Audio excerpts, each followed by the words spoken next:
Good evening, everyone. It is your boy Apollos. Once again, I'm joined by Roy from Amago Logos and Maronite Scholastic. How are you guys doing? We're good. Gotcha. And we have Hamza in the chat. I'm gonna put out a community post later on advertising our debate, but we're gonna be debating later on whether or not the Hadith or New Testament are better in terms of historical reliability. But yeah, glad that you can make it, Hamza. We're just going over a debate between Metaphysics Mike and Bryce J on whether the hypostatic union is logical and biblical. So that's basically what we're up to right now. But before that, let's go ahead and share our channel, shall we? So yeah, if you guys are watching this video, you guys already know me. I'm Apollos. That's the name I go by online.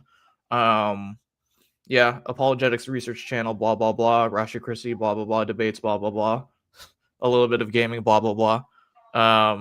And then next we have Mago Logos. Yeah, we do similar stuff to Apollos. We'll focus on historical criticism stuff, but also on philosophy and metaphysics. Dude's a devout scholastic Lutheran. All right, bro. Yeah, and then we got our Catholic in the chat, and that would be Maronite Scholastic. Hello, I do Catholic dogmatics. Currently working on my series in Mariology. Current projects are Our Lady in the Economy of Salvation, and I've posted articles and papers on both the Divine Maternity and Perpetual Virginity. Hopefully in the future, after my current project, I get to write some pieces on the Immaculate Conception and the Assumption of Our Lady. So yeah, if you guys like any semblance of Catholic dogmatics, specifically in the realm of Mariology, you guys can check out my Substack. Based. All right, let's get right into these slides since this is part 3 of a multi-part series on this debate review. So let's jump right straight away into the logical problem of the incarnation. Yeah. I think we should first we should probably look at what Mike says. Yeah, the timestamp. Okay, gotcha. I think go with his definition of logical and sound. All right, bet. Let me know if you guys can hear it. Gets right into it. So logic is the study of the I can hear it. correct reasoning, and the purpose of logic is to know what is true and false. Logic has 2 main branches. You have formal logic and informal logic. Each have their own types of fallacies. So formal logic is going to deal only with the shape and structure and form of an argument. This is what we mean when we say something is valid. And get this, it can be valid even if the premises are total nonsense. So for example, if I said all birds are made of cheese, I'm a bird, therefore I'm made of cheese. This argument is valid. You can literally call this logical in a strict formal sense, but of course it's wrong because the premises aren't true. Speaking of which, that's what informal logic is, guys. It deals with the content of the argument, the truth of its premises, right? Most famous fallacies are usually informal, like a straw man. But arguments that don't make fallacies are how we consider something strong versus weak. Let's see one more quick example. If I said all light things are not dark, feathers are light, therefore feathers are not dark. What's the fallacy? That's equivocation, right? Because the meaning of light changes from P1 to P2. In P1, it's like things which are brighter versus dark, and in P2 is talking about something heavy or light, right? So logically speaking, when we say something is true, what we really mean is that it's sound. An argument is sound if it meets both standards of logic, meaning it's valid, its structure is perfect, and all of its premises are true. You need both these, folks. And if you can't get both, your position is false. And how this works is that we can reject people's conclusions, whether it's Unitarian, Trinitarian, if we reject one of the premises. But what we can't do is just reject a conclusion if we accept them. Because if the structure is perfect and the premises are true, the conclusion follows by necessity. And so for the hypostatic union to be true, it must be sound, being both structurally perfect and its premises are true. And this is the problem. It cannot meet both of these criteria. And I want to be clear, Bryce or any Trinitarian can present an argument which is formally logical in a highly tailored logical system. But they can't do that without committing informal fallacies, nor can they do it without violating logic. Bryce talked about this, and I'm going to literally prove to you right now that the hypostatic union is illogical in that it violates the law of non-contradiction, the law of excluded middle, and makes many informal fallacies. All right, we gotta pause here. God? Pause for Jesus energizing his will with the just for so. Yeah, my bad. I was trying to click Yeah. it. Just if you go to the slides, right? We kind of, I think Mike has an issue when it comes to defining logical, because when he defines the term logical, he thinks to mean that it just refers to something being both valid and sound, but that doesn't really make sense. It's deductive arguments specifically, which can be valid, invalid, sound, and insound. Mere worldviews, which are like just going to be sets of propositions that don't have to contain any deduction, they can't be valid or unsound. That's just like a category error almost, right? Because validity and soundness are something that apply to worldviews. So it doesn't make sense. I'm sorry, not worldviews. There's something that apply to deductive arguments. So it doesn't make sense to apply those categories to a worldview because there doesn't have to be a deduction in a worldview necessarily, right? You can just have like a set of propositions and that's all your worldview contains. And validity, right, specifically, if you just look at the definition, all it just means is that it's a deduction following from validity in an argument specifically, I should say, or like a formal argument, just like refers to how there's like a deduction which follows from a set of premises via an inference rule. So if you have P therefore Q, P therefore Q, that's just going to be true via modus ponens, and that's what modus ponens, because that's the inference rule there. That's what makes it valid. But soundness just refers to an argument being valid and having a true set of premises. The issue is that these are going to be applicable specifically to formal arguments or just deductive arguments in general, right? So saying that a worldview is deductively invalid doesn't make sense because worldviews don't have to contain deductions in them. So when Mike sets this up as his criteria, I just think he's misusing the terms valid and sound. And when we look at the hypostatic union specifically, right, that also is just going to refer to like either like a metaphysical model where we have like some set of propositions meant to explain who the historical Jesus was, or it's going to refer to like some worldview, which once again is just going to be like a set of propositions. So the issue is that that set of propositions doesn't have to contain like a deduction in it. It's just going to be a set of propositions explaining what is believed by, let's say, at the Council of Ephesus or at Chalcedon, right? So there's no need to have a deduction in that set of propositions, meaning that applying the term valid and or invalid or sound or unsound doesn't really make sense. It's a category error. Furthermore, right, when we say in the context of like a debate, especially between two people who are like meant to be knowledgeable in philosophy, the issue is that when we say X is illogical, when we're talking about some like worldview or belief where X refers to said worldview, all the term illogical is going to refer to is just how the set of propositions is internally inconsistent, meaning that like meaning that one or more of the propositions, once you look at what those propositions entail, are going to like involve a violation of like the axioms of that system or with like another proposition in that set. So like if you have P, Q, R, and then you have R entails not P, that's going to result in a logical inconsistency, because if you have P and then R entails not P, then obviously you're going to have an issue with the law of non-contradiction, because from R and R therefore not P, you can derive not P, but then obviously we have P in that set of propositions. So that's what it typically means when we say something is illogical in this context. But it seems that Mike wants to mean something else. So what this basically sets up is that Mike is framing the debate in a way that Bryce has to prove that the hypostatic union is sound to demonstrate that the incarnation is logical. But that's just not the case, right? Because Bryce, all he has to do is just demonstrate a model of the hypostatic union which is consistent. Plus, I do think Bryce did a good job of proving the hypostatic union is true, anyways, though. But regardless, he didn't need to do that. But yeah, I think we can continue with the video, because after this, Mike gives the LPI. Yeah. All right, all right. What timestamp did we want to go to? 29:55 is where Yeah. he actually starts the LPI. All right, 29:55. 29M55S. assertions cannot be true in the same respect because man and God have opposite essential properties. Bryce actually already agreed to this. And by essential property, that's defined as one that a thing must have to remain that thing. The law of non-contradiction states a thing cannot be P and not P at the same time and in the same respect. But that's exactly what the hypostatic union asserts when it says Jesus is one. And I want to make this very clear. All right. The same respect or sense is the one person of Christ. Can I get that in chat?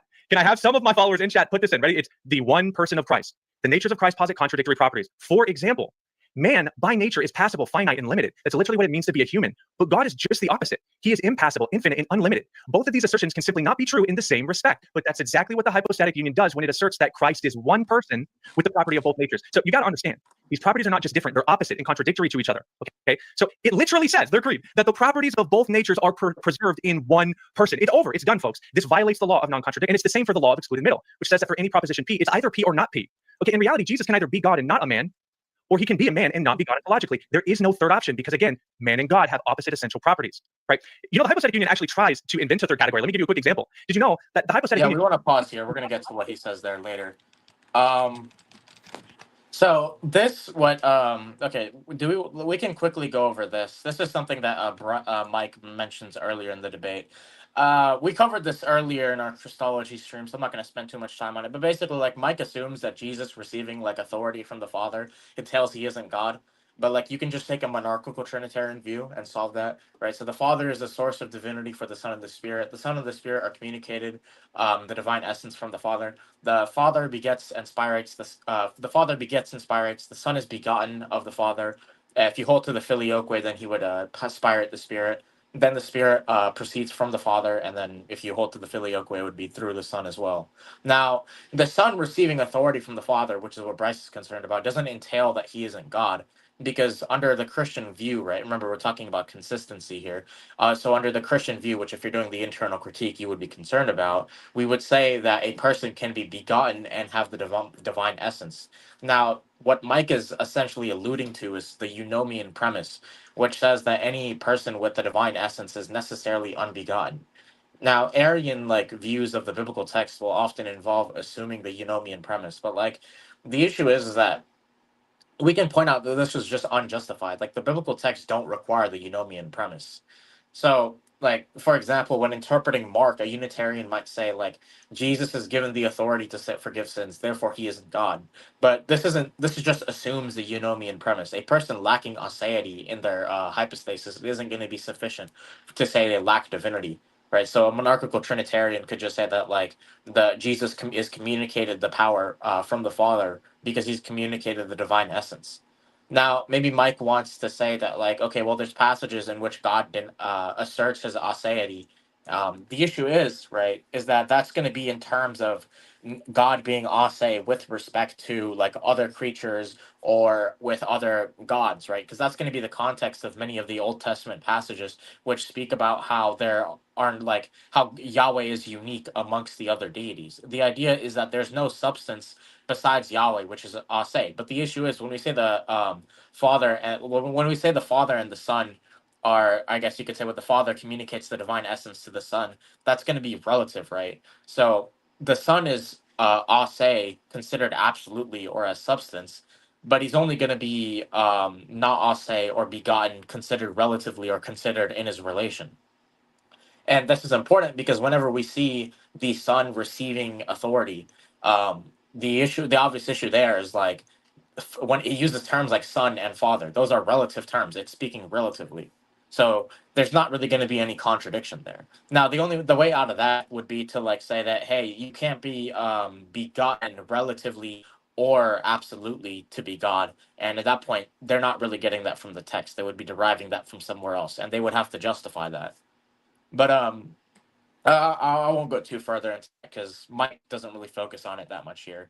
But now we can get into what Timothy Pauls calls the fundamental problem of Christology, where the argument is basically, right, is that Christ has both divine and human predicates, and this is going to entail a contradiction because one and the same person has predicates proper to the divinity and proper to humanity, and yet these sets of properties have contradictions within them, meaning that you can't have one person with a human set of properties and a divine set of properties at the same time.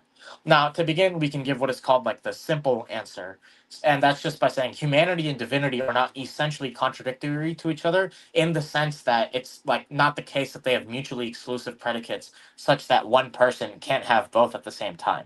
Now, what is actually contrary to God is sin and fallen humanity. Fallen humanity is contradictory to God. And we kind of covered this when we talked about concupiscence and how Jesus was tempted, right? The idea is that fallen humanity and how fallen humanity, I guess you could say, endures sin or endures temptation, that is going to be contradictory to God, meaning that a divine person cannot assume a fallen human nature. However, we don't say that Christ assumes a fallen human nature. Christ is not a fallen human, right? He's going to be a sinless human. So, since sin is what contradicts God, not necessarily humanity, the objection falls apart. And we're going to get more into this, right?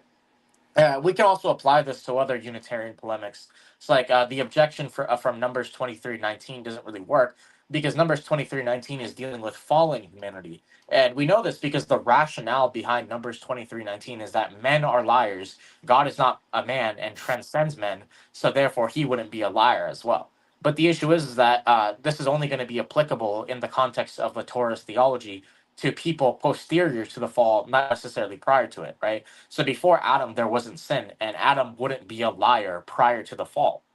And similarly, after Christ comes back and we get the new heaven and new earth, there's not going to be any sin or lies either. Yet, before Adam's fall and after the eschaton, we're still going to be human, right?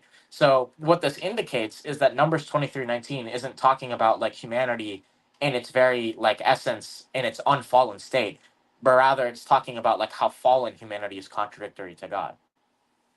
So the meaning of this passage is just going to be that God cannot be a fallen man. Now, if we go to the next slide, well, let's say what someone could do, right, is they could give, I guess you could say, a more sophisticated version of the LPI where they like give a bunch of premises and then show that they're going to entail a contradiction, or like a bunch of propositions and show they entail a contradiction. So, one example is going to be all men are mortal. Jesus is a man, therefore Jesus is mortal. Anything which is fully divine is immortal. Jesus is fully divine, therefore Jesus is immortal. And then it's going to follow that Jesus is mortal and immortal, and they're going to say that this is a contradiction. Now, the how we gave the initial or like simple response is going to frame sort of how I give my, I guess you could say, more sophisticated response to this. But the simple way to explain it is that when you look, the negation of mortality as it's used in premise 4 isn't going to be in the same sense as mortality in premise 3, right? So mortality can refer to something being a non-eternal person, or it can refer to something having a body and soul which can be separated. Christ is immortal in the first sense of the term mortal, but he is or I'm sorry, yeah, but he is mortal in the second sense. So Christ is immortal because he is eternal, but Christ is mortal in the sense that he has a body and soul which could be separated. One analogy you could use is the body and soul analogy to kind of explain how this works in ordinary language. So the person is composed of both body and soul. The body is material, the soul is immaterial. The person possesses both at the same time. So the person is both material and immaterial. It's just that we qualify how or why they are material and immaterial. And this is going to give like a analogy for the incarnation, which kind of demonstrates how these predicates aren't contradictory. Just notice how with the body soul analogy, we have materiality and immateriality, which are supposedly going to be contradictory, and yet we can apply them to one and the same subject because we distinguish between the senses of the term material and immaterial. So we can kind of apply this to the incarnation where, as I've explained, mortality and immortality are going to be distinguished. We're distinguishing the senses in which we apply them to Christ. So one is applied in virtue of his humanity and the other is applied in virtue of his divinity. Yeah, that Yeah, soul we have, body analogy really helps with showing that it's just super common in everyday language. yeah, we have Hamza Hussein says, "How do Oriental Orthodox deal with what Mike was saying?" Well, we're gonna get into this later, but they'll use a constitution. So they'll say that you can have this is what they'll call it. You can have the two repugnant predicates like material and immaterial being applied to the same subject as long as the constituents have one of those, right? So what they're going to say is that the one composite nature is constituted by the divinity and humanity, and those are going to constitute the divine nature. And so that I'm sorry, not the divine nature, but the a one composite nature. So what they're going to say is because the humanity and divinity are the two constituents of it, you can have both materiality and immateriality. That's kind of the way they would respond to it. Yeah. But Space. if you go to the next slide, we'll kind of go even further into this. So one thing we have to remember when it comes to a contradiction is that a proposition is being denied and accepted in the same sense and at the same time. Now, this is important because there's going to be plenty of examples of allegedly contradictory predicates being applied to one and the same thing in ordinary language. Now, remember, the job of the metaphysician is to explain how and or if ordinary language statements are true. In other words, they have to come up with some model to explain how these statements work.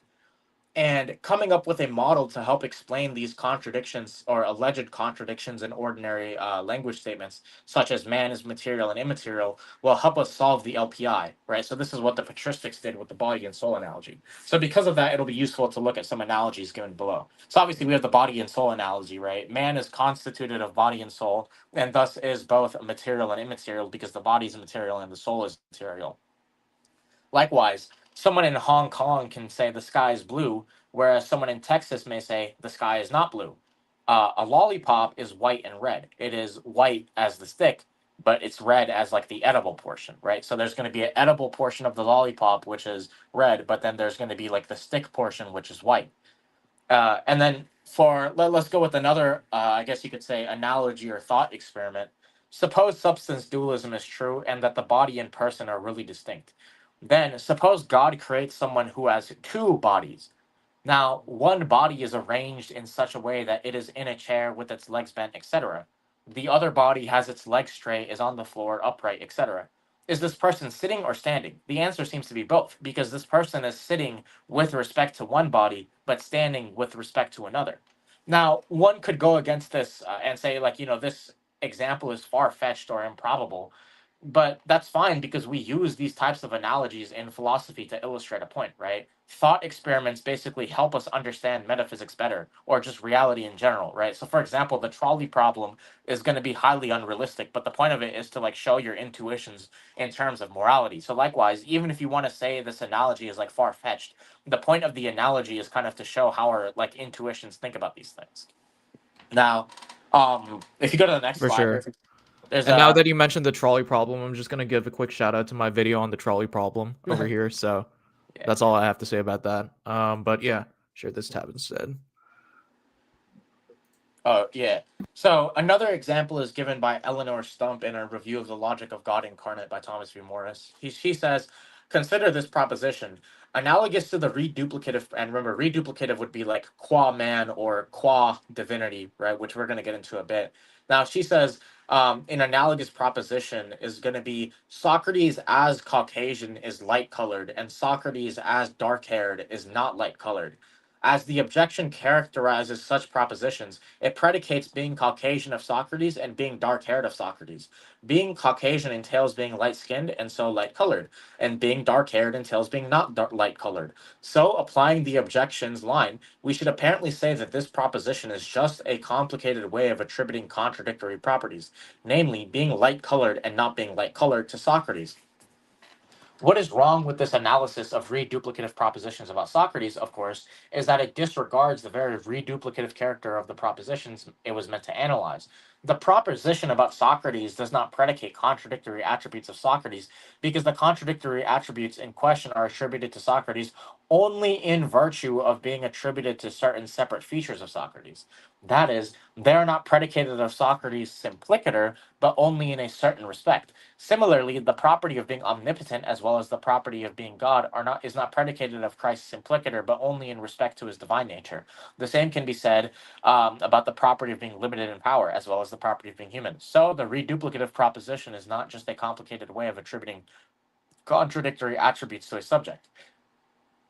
Consequently, we do not have good reason for dismissing the S strategy, and we're going to get into like different strategies of qualifications. Now, one thing though, I would disagree with Stump here, and I would hold something closer to Paul's solution, right? But we're going to get into that a bit. However, the analogy is kind of useful, right? There's a sense in which Socrates is light colored, and there's a sense in which he's not light colored, right? He has light hair, but I'm sorry, he has dark hair, but not dark skin, and vice versa. He has light skin, but not light hair. And so, in a sense, he is light colored and not light colored at the same time.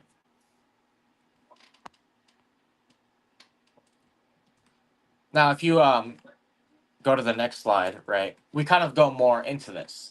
So what the debate when it comes to the LPI focuses on is it's going to be called the qua solution. And this is what Bryce appeals to and what Mike attacks. Now, this is also known as reduplication in like the literature. Essentially, what it's doing is it's qualifying the statement in a particular way to make it so that the negation and affirmation aren't in the same sense. So like when we apply this to the body soul analogy, you can have man qua body is material, but man qua soul is immaterial. And that's how they're going to avoid the contradiction there. It's qua different respects, right? So qua just means insofar as. So, you know, man insofar as it is body is going to be material. Now, to further explain this, Paul categorizes the qua solutions in various types. So, firstly, in a sentence such as Christ is material, you're going to have the subject, Christ, the copula is, and the predicate, material. And you can qualify any one of these. Or you can say that the qua is at the beginning of the statement to modify the entire statement itself. And that gives us roughly 4 ways of reduplication. So what Paul sort of classifies these as is that there's a subject method which indexes the subject, the copula method which indexes the copula, the predicate method which qualifies the predicate, and then the 4th way is just the assertion method, and that's just going to be modifying the assertion itself. Now, what's important, right, is that each of these are going to be different construals of modifying the same sentence. And that's going to be the one thing we're going to point out, and specifically, we're going to cover the S model and the P model, which is going to be the subject model and the predicate model. One thing we're going to point out is that Mike's main critiques of the qua model are going to be with respect to the S model, but they're not really going to address the P model. But that's going to be important because if Bryce is taking the P model, then Bryce's model isn't going to be defeated just because Mike has defeated the S model. So to get into his critiques, I think it might be important to go look at what Mike says about the qua model. So I think that's at 3355 and then at 5605. If I may add, there are like, and this isn't just like in a philosophical matter or like a theological manner, but also like there's scriptural basis for like the distinction of qua man or like qua divinity. So, because like in the first epistle of Peter, there are a couple of times where he'll bring up saying like Christ died according to his flesh, or like Christ suffered. So in First Peter 4 verse 1, it says, "Since therefore Christ suffered in the flesh, arm yourselves with the same thought, for whoever has suffered in the flesh has ceased from sin." So obviously in the first half, it's saying Christ suffered in the flesh. So like when we say like Christ died, we can say Christ died according to his flesh. And then he says so in the same thing in the previous chapter, "For Christ also died for the sins of once for all, the righteous for the unrighteous, that he might bring us to God, being put to death in the flesh, but made alive in the spirit." So there is this distinction of qua flesh, qua humanity in sacred scripture. For sure. Helpful with that scriptural precedent, Maronite Scholastic, aka Dr. Bustdown. Let's go to the Oh, yeah. timestamp. qua argument, human divine nature, philosophy qua means in accordance with. That's what Bryce said. Ready? This is to claim that it's actually Jesus' human nature which was tempted or died or grew in virtues. And that would seem like it solves it because the natures act like a container that separates it from ever touching the other nature in Christ. But this is a blatant fallacy of revocation, which shifts a predicate of a person to an attribute of nature. This is also called a fallacy of hypostasization, where someone treats an abstract thing as though it were concrete. Simply put, folks, natures don't do things like be tempted or not tempted apart from person. It's a person who properly receives the predicate like temptation or dying. And honestly, this is ironic because they're the ones putting so much emphasis on the distinction between person and being, but they can't even do it consistently. You just heard Bryce conflate natures as having attributes of persons. That's nonsense. When the scripture attributes properties like being tempted, dying, or not knowing, those apply to the person, not an abstract nature. All right, some also say that, well, he was just externally tempted. But folks, this is a definite. So those are going to be Mike's critiques of the qua method, right? So he directly, he does engage with the qua method. But one thing we'll see, right, is it's pretty obvious that what he's engaging with is the S model, right? So he's engaging with the S model. He's not engaging with the other models. So to give like a brief overview of the S model, I don't think Mike really gives a good that good of an explanation. What I think you should read Timothy Paul's explanation if you want a further elaboration. But what he says is this: consider the second way to understand qua clauses. The qua modifies the subject. On such a view, the subject of predication, Christ is impassible, is really Christ qua divine. Likewise, the subject of Christ is passible is really Christ qua human. And these are different subjects. For if it were one and the same subject being predicated by both passible and impassible, then there would be no there would just, you would end up basically in like square one because there would still be a contradiction. Right. So he says further, right, he says, recall on this view the one and only way one guarantees different senses is by qua modification of the subject. But if qua modification doesn't provide distinct subjects, then the same thing is predicated by both a predicate and an inconsistent predicate. In our test case, by both passible and impassible. And so for the S theory to work, there must have been two subjects of predication. One that we call Christ qua human, and the other that we can call Christ qua divine. One should notice that on this view, it will not work to have some third subject of predication that both passible and impassible are apt of, for that is the very problem we're trying to avoid with the qua clauses. It is this affirmation of two distinct subjects of predications, and the commitment. Okay, my pronunciation of that might be bad. Denial of any third thing that shares the predicates that make the S theory unworkable for the conciliar Christologist. Conciliar Christology requires that there be one thing to which the divine and human predicates apply in the incarnation. They both must apply to the person of Jesus Christ. So Paul, if you go to the next slide, Paul kind of explains this. Now, what seems to be happening is that Mike is criticizing the S model, right? Because when he criticizes the qua, he's saying, oh, so well, according to the qua model, we're specifying the subject such that it's the human nature is X, Y, and Z, right? Rather than the person.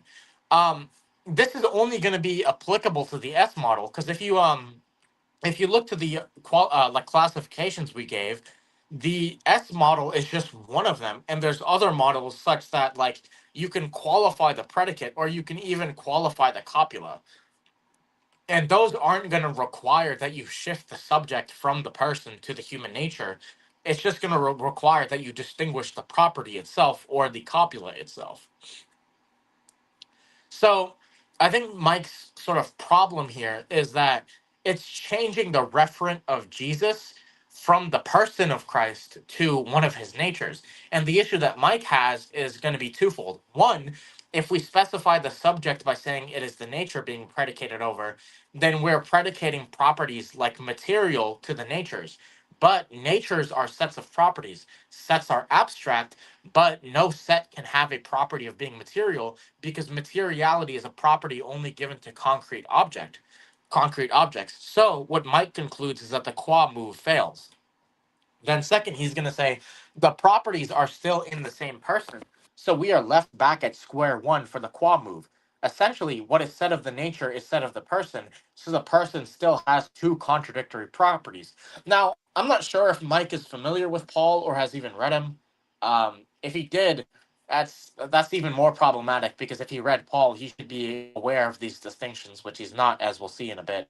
But he does seem to have a similar take when it comes to like the S model, right? His issue is like, the properties are given to the one and the same subject, so qualifying the subject doesn't work. Now, as to these critiques, Joshua Sijuwade actually like develops a framework which can address both metaphysics Mike's and Timothy Paul's concerns with the S model, and uses aspectivalism and ontological pluralism. You can read that article if you want to get into that, but we're not really going to get into it because, as we'll see if you go to the next slide, what the model that Rice takes is actually the P model. So in the debate, for example, he says there are two properties which are communicated to the one person. The sets are different, and because they are different, the properties are going to be different within each set. And so when we say that they both apply to the one person, materiality and immateriality are going to be qualified, right? So materiality is going to be qualified with coming from one nature, but then immateriality is going to be sourced from the other in a way. Or another way to put it is that materiality is communicated by the humanity, immateriality is communicated by the divinity. So Bryce is basically going to use the communication of idioms. Now, to apply the P model to some of the analogies we gave, right? The sky is blue qua Hong Kong, but not blue qua Texas. So there's one property of being blue insofar as it is in Hong Kong, but then there's another property of blue insofar as it is in Texas, one of which applies to the sky and the other does not apply to the sky. Likewise, we can do the same thing for the lollipop example, and we can do the same for the body soul example, etc. Essentially, like the negations and affirmations are going to be in different because the properties themselves are different, right? So I guess to give an example, you can use the word Greek as referring to a language or referring to like an ethnicity, right? So the term Greek can be like a property of a language or it can be like a property of a person. However, the two terms mean different things. So, I can say like Socrates is Greek, where Greek is refers to the ethnicity, but then I can say Socrates is not Greek, where Greek refers to the language. So they're going to be in two different senses. Now, as I explained above, Mike's main criticism was of the S model. This means that Mike was strawmanning the entire debate. So, for example, like he assumes that if the predicates are in the same subject, then they're in the same sense. That's only going to follow if Bryce was qualifying only the subject, but not the predicate or the copula or the assertion. But Bryce holds to the P model. However, right, we should note that like Paul does actually give objections to the P model. In fact, he gives objections to all the qua models. Um, but first, we should actually explain like the two ways of accepting the P model. As a side note, I also want to point out that Scotus seems to have accepted the P model. If you go to the next slide, also, this is one thing I mentioned. I actually asked Bryce myself if he was using the P model during the debate, and he said yes, he was. So yeah, Mike was definitely strawmanning him there. Now, if you go to the next question, or not next question, the next slide, Paul gives a further breakdown as to how the P model works. So he says, consider the third way to read the qua clauses, the modifying of the predicate. The predicate is apt of Christ on this view is not passable simplicator. Rather, the predicates should be understood as internally modified. We can understand this internal modification in two ways, which I will call substitutional and non-substitutional. One can get an understanding for these two modified predicates by considering an example. Consider the two predicates identical with Leo the Great and identical with something or other. The latter, but not the former, is apt of you. You are not identical to Leo the Great, though you are identical with something or other. Logically, one can understand the first predicate as a one-place predicate. It is apt of something X when it is identical with Leo the Great. One might express the claim as follows: ILG, which is going to be its own property, applies to X, which can be read as the predicate identical with Leo the Great satisfied by X. The second case is an example of a two-place relation. It is apt of something X when X is identical with something Y, where one can substitute in anything one wants for the Y variable. One might express this claim as follows: the predicate I applies over X and Y, which can be read as the relation identical with holds between the relata X and Y. Now remember, relata is just going to refer to like the objects in a two-place predicate. Call the first understanding non-substitutional, and you can call the second understanding substitutional. Now, for this stream, I'm going to be using the terms one-place and two-place views because I think that's more clear. Either way, it's going to be referring to the same thing Paul does. Basically, there's two ways of using this. You can either say that the predicate is qualified because the predicate is like a one-place predicate, and there's two distinct one-place predicates that you're predicating to Christ. Or you could say that there's one and the same predicate that both applies and not applies, but this predicate is a relational predicate, and so to say that it applies and not applies as long as the relata are different, right? So, for example, say you have a predicate F, where F means like fatherhood, right? So you can say that X is the father of Y, but X is not the father of Z. So here, the predicate F applies to X and Y, but does not apply over X and Z. So there's one sense in which F applies to X, and there's a sense in which it doesn't. Now, if you go to the next one, what we can sort of summarize is that there's two different versions of the P model. Now, when it comes to the one place P model, Paul, what he wants to argue is that the councils don't seem to use the strategies, at least not explicitly. But in response, someone who holds to the P model could just say that like the P model is the best explanation given the metaphysics of the patristic authors, and so it's still going to be there implicitly. To be fair, though, Paul also does cite patristic authors using the P model. Now, Paul gives a second critique. He quotes another scholar, which gives a logical dilemma for the P model position. He basically asks, is Christ passible simplicator or impassible simplicator? Now, note that you can replace, what's it called?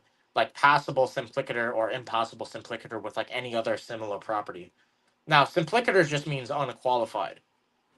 So remember, in the P model, we're qualifying the predicates. So when Paul is asking, is Christ passible simplicator or impassible simplicator, he's asking without qualification. Now, what Paul basically summarizes this dilemma as is for any property, a thing will either have it or have its complement, meaning that it's a negation. One might say similarly, for any predicate, a thing will either be aptly described by it or its complement. And so, even if the P theorist is right that Christ is passible qua human and impassible qua God, the P theorist still needs to give an answer to the question of whether Christ is passible simplicator or impassible simplicator. Now, one way that Paul says that a P theorist can get around this is by saying that like there is no such thing as a passible simplicator, and that all predicates are going to be like in virtue of a nature. But the issue is that this seems to be like ad hoc, right?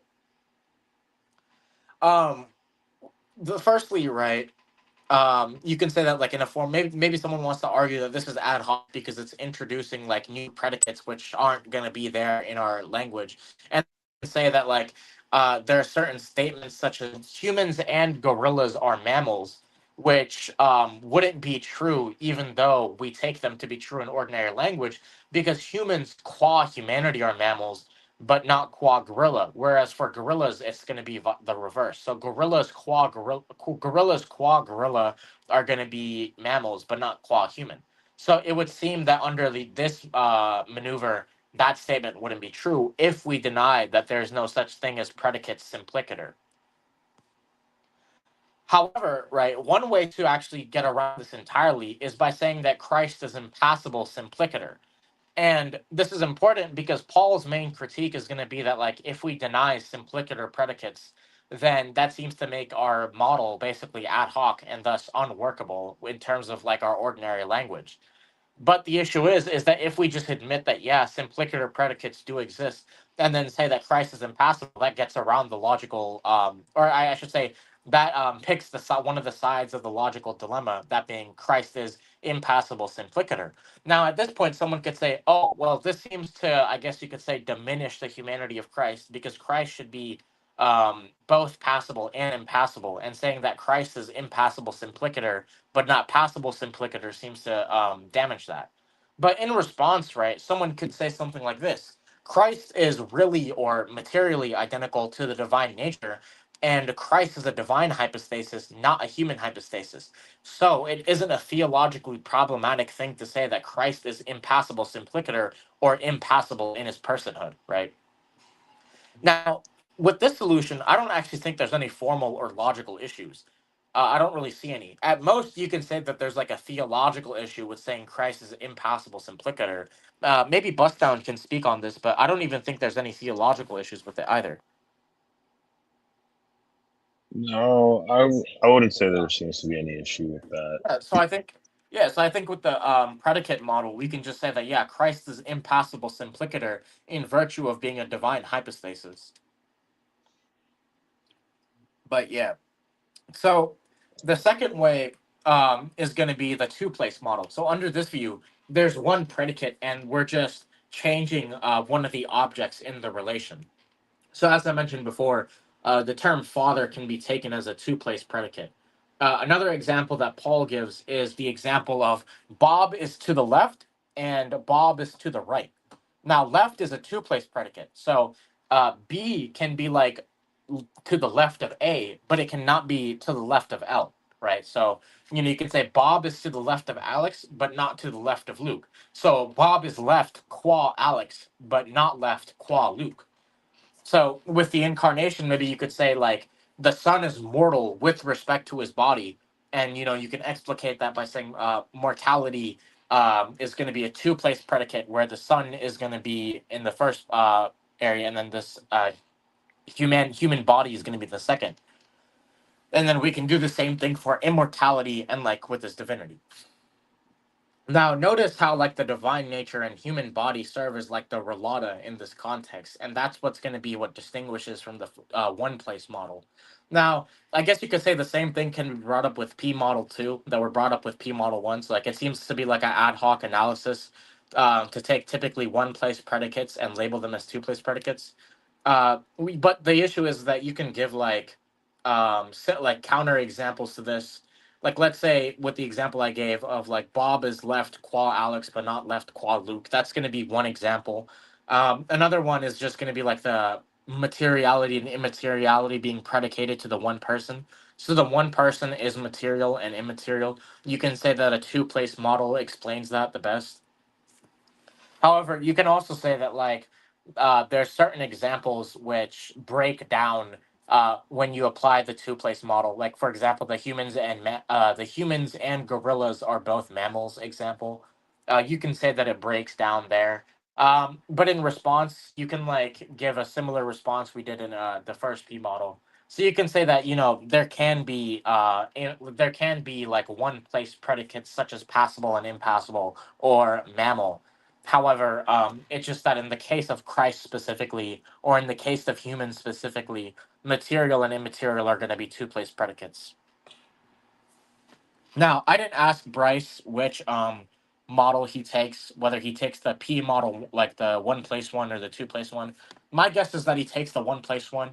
Either way, though, I think the one-place one might be the best. I'm not too sure. Out of the different P models, regardless, I think both are going to be formally consistent. Now, perhaps Mike wants to like change this, and he kind of does, right? He wants to say that like these lead to like ad hoc semantics because Mike wants to argue that in the Gospels we see Christ is material or like Christ is limited without any qualification, and so like it's ad hoc to suggest qualification, right? So if someone wants to say Christ is material qua man, they need to add the qua man part. Being material qua man isn't going to be like sufficient to ground the truth value of the statement Christ is material as seen in the Gospels.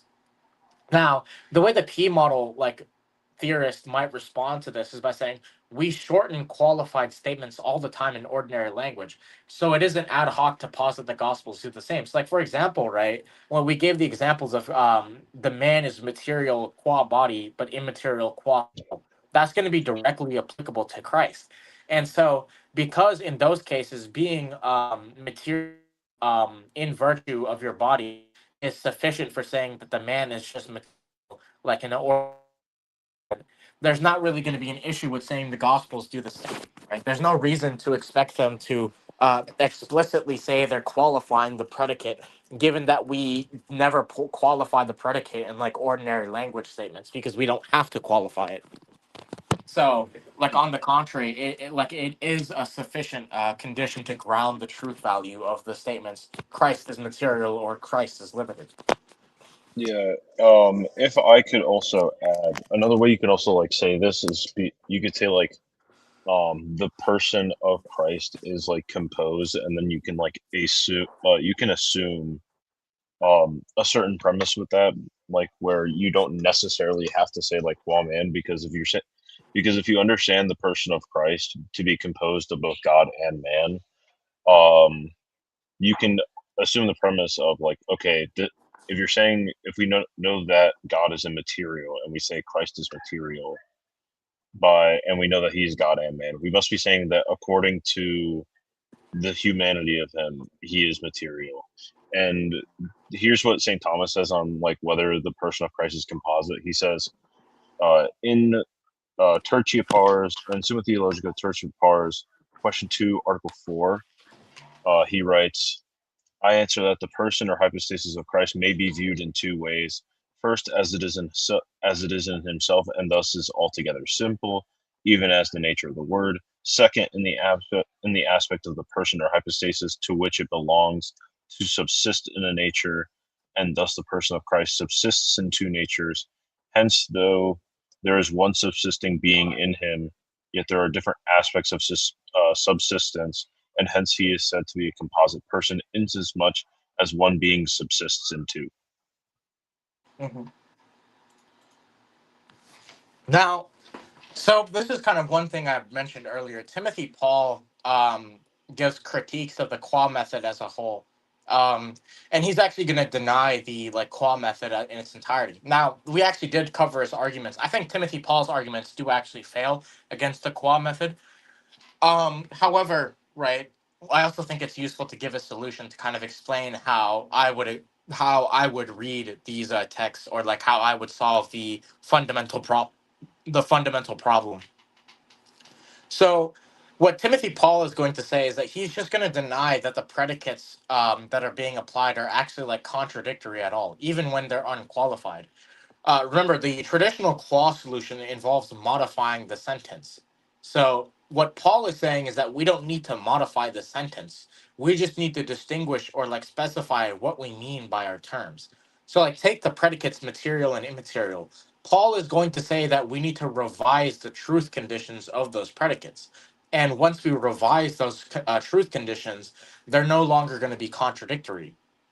So he says, like with material and immaterial, the term material just means a supposit is going to have a concrete nature that is tangible. However, for some supposit to be immaterial, it is not the case that we're negating materiality in every sense, but rather all we're saying is that there's some concrete nature that is untangible. So Christ's human nature is tangible, Christ's divine nature is not. Therefore, Christ is both immaterial and material because he has a concrete nature which is tangible and a concrete nature which is not tangible.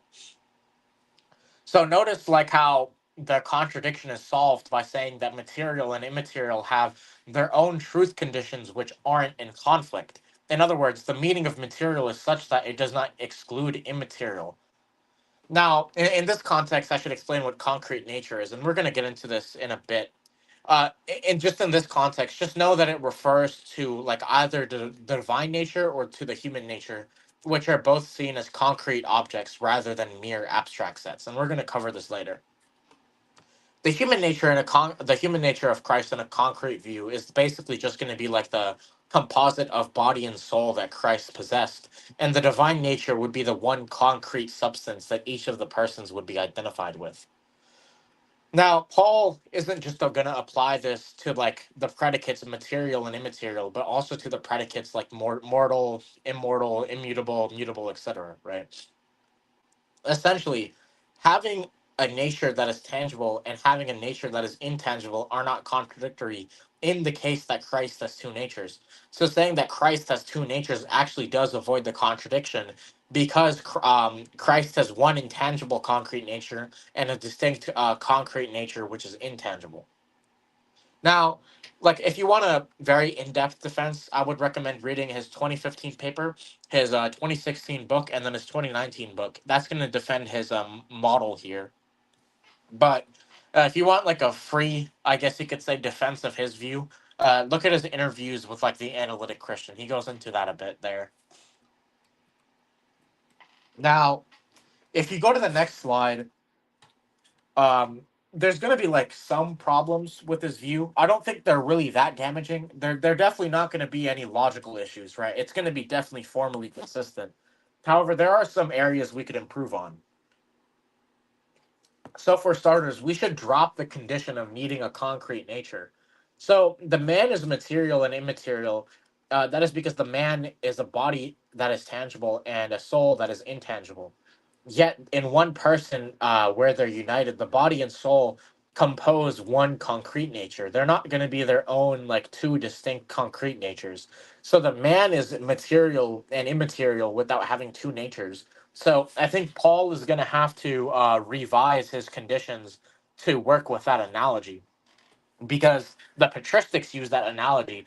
So clearly, according to the patristics and the councils, you don't need two different natures to have contradictory properties, or allegedly contradictory properties, I should say.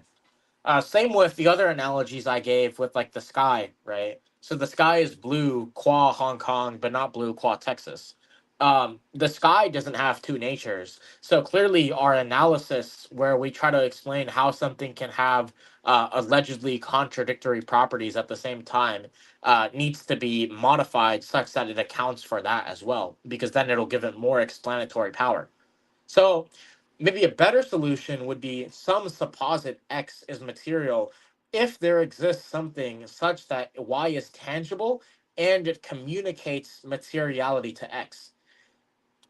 Now, also, I should point out that a good hypothesis should give a sufficient account of how qua operators are used in the incarnation, given that qualification is used in the tradition. Now, the model that I give in the following slides is going to be like similar to what Paul gives, and then it's going to modify it to sort of solve these problems that I see. So, firstly, I think, no, yeah, just change the slide to the next one real quick. Okay, so firstly, we can give the account of the body-soul analogy. Remember, right? Formalizing this analogy or giving like a solution to it is going to help us understand how we can solve the fundamental problem of Christology. So to begin, right, to sort of remind the viewers as to how the informal account works here, it's just going to be the two predicates, materiality and or materiality and immateriality, are going to be like communicated to the one subject via its various aspects.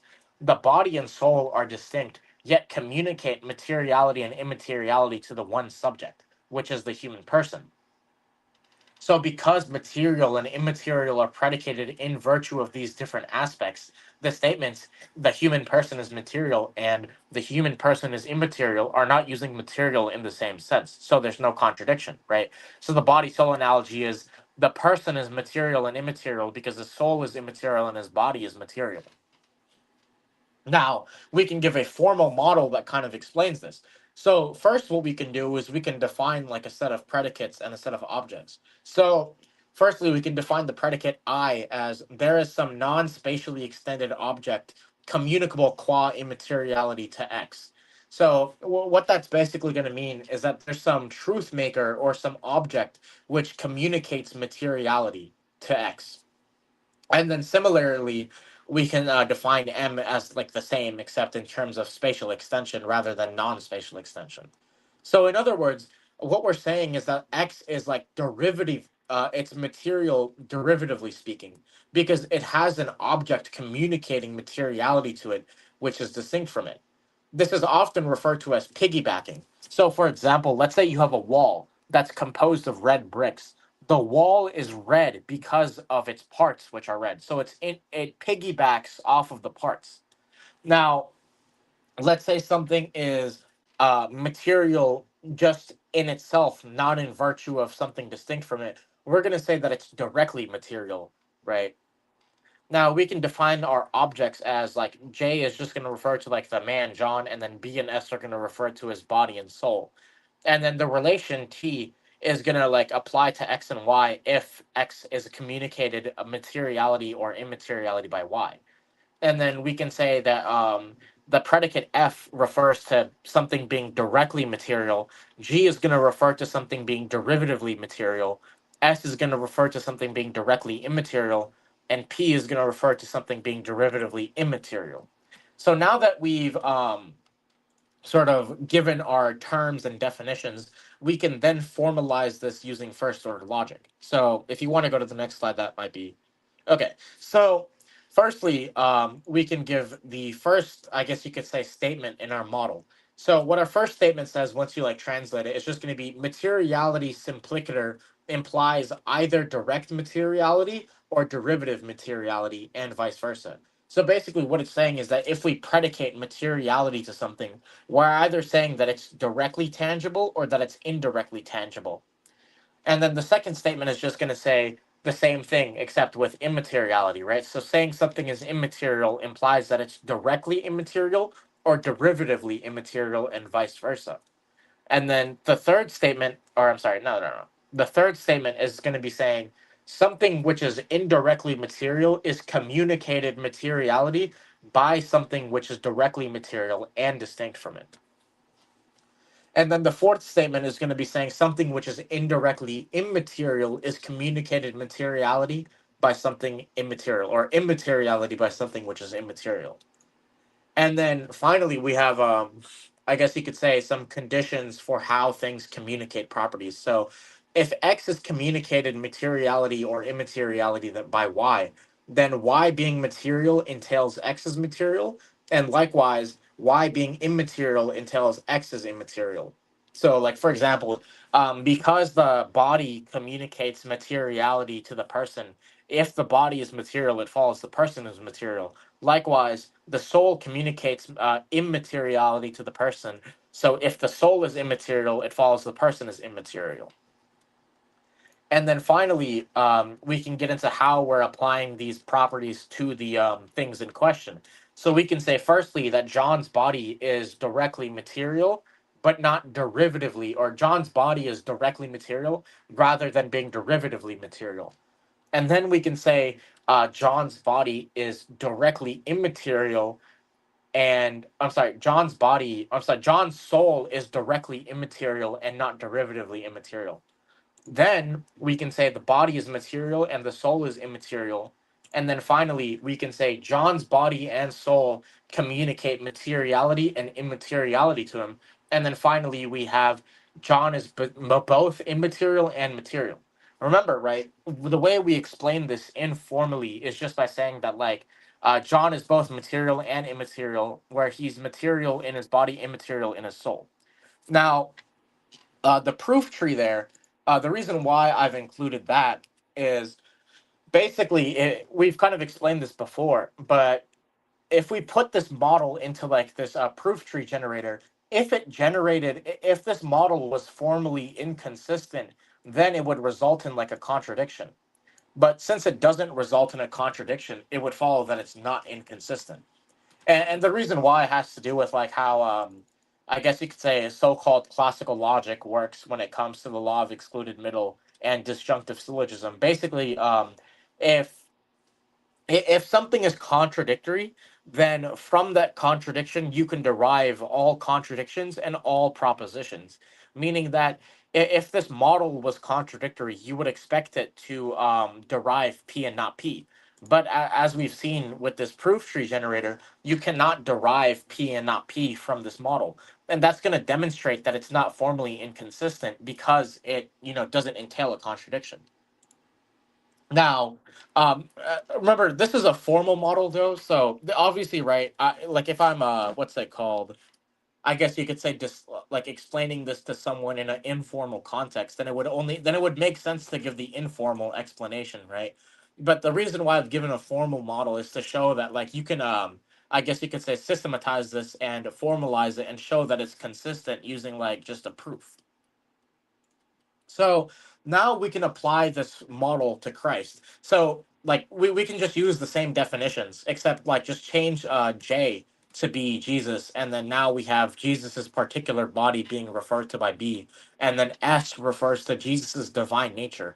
Also note that S can be like substituted with Jesus's human soul, and the statements will retain their truth value.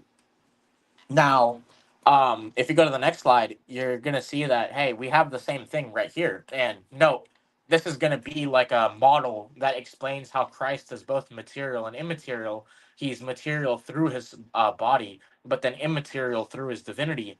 And notice how there's no contradiction here. If you look at the proof tree, you'll see the same thing. There's no entailment of a contradiction.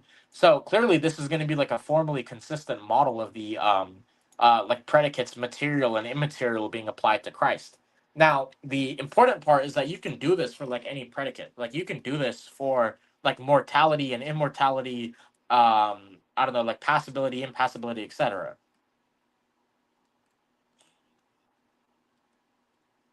So, like finally, this is gonna like explain like the LPI solution when it comes to the original argument. Remember, the original argument had to do with mortality and immortality.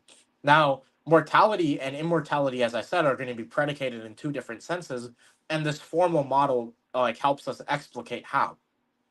So, one refers to the ability of a body to be separated from the soul, and the other refers for the ability for the divine person to cease to exist. In other words, the predicates mortal and immortal aren't contradictory to each other in this context because they have different like non-exclusive truth conditions. This is why I said this is very similar to Timothy Paul's solution because well he says the same thing. These predicates aren't going to have contradictory or mutually exclusive truth conditions. And so you can also formalize this example of mortality and immortality. So like first you can say that like mortality just means that like something has a body and soul that are going to be united, but then it's possible for them to be separate, meaning that it's possible for something to be dead.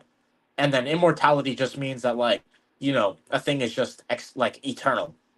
And then once again, uh, we can turn this into like a formal model explaining how Christ can be consistent and inconsistent.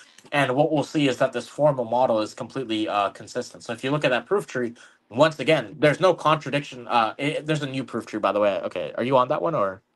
Yeah, I'm here. Okay. Yeah, because there's so I gave multiple like proof trees showing that how none of these models entail a contradiction. So I mean, in a way, that kind of like shows decisively that Bryce J is correct because this is a formal model of the incarnation, which is entirely consistent. And like as I've explained, all Bryce has to show is that like there's a model of the incarnation which is consistent and in line with like orthodoxy. Now, if you go down, I think we should probably explain some of our semantics a bit. So like, you have the next slide, by the way. Okay, so like as I said, we should explain our semantics because I use the term derivatively material and derivatively immaterial or similar semantics. I think it's best to kind of explain what's going on here by like using certain examples. So take this. John touched the sofa can serve as a sufficient condition for, or I'm sorry, it's the other way around. John's hand touched the sofa is a sufficient condition for John touched the sofa. John is derivatively touching the sofa because in this case, the property of touching is in some way piggybacked or communicated from the hand to the person. In other words, John is derivatively touching the sofa, but not directly because he's touching it through his hand. Now, um, John's hand also has an object from which it derives its property, right? So for like the sufficient conditions for John's hand touch the sofa are John's fingers touch the sofa.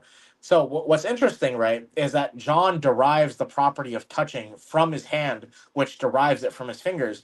And then you can actually continue this chain onwards until we get to the very like atoms that constitute John's hand that directly interact with the sofa. Notice how like John derivatively touching the sofa is like sufficient to just say John touched the sofa simplicator. And this is going to be important because this shows that our semantics aren't ad hoc because we simplify like derivative properties by just saying it applies simplicator all the times in ordinary language. So like you don't expect someone to say John's hand touched the sofa every time they talk about this kind of stuff. You just expect them to say John touched the sofa.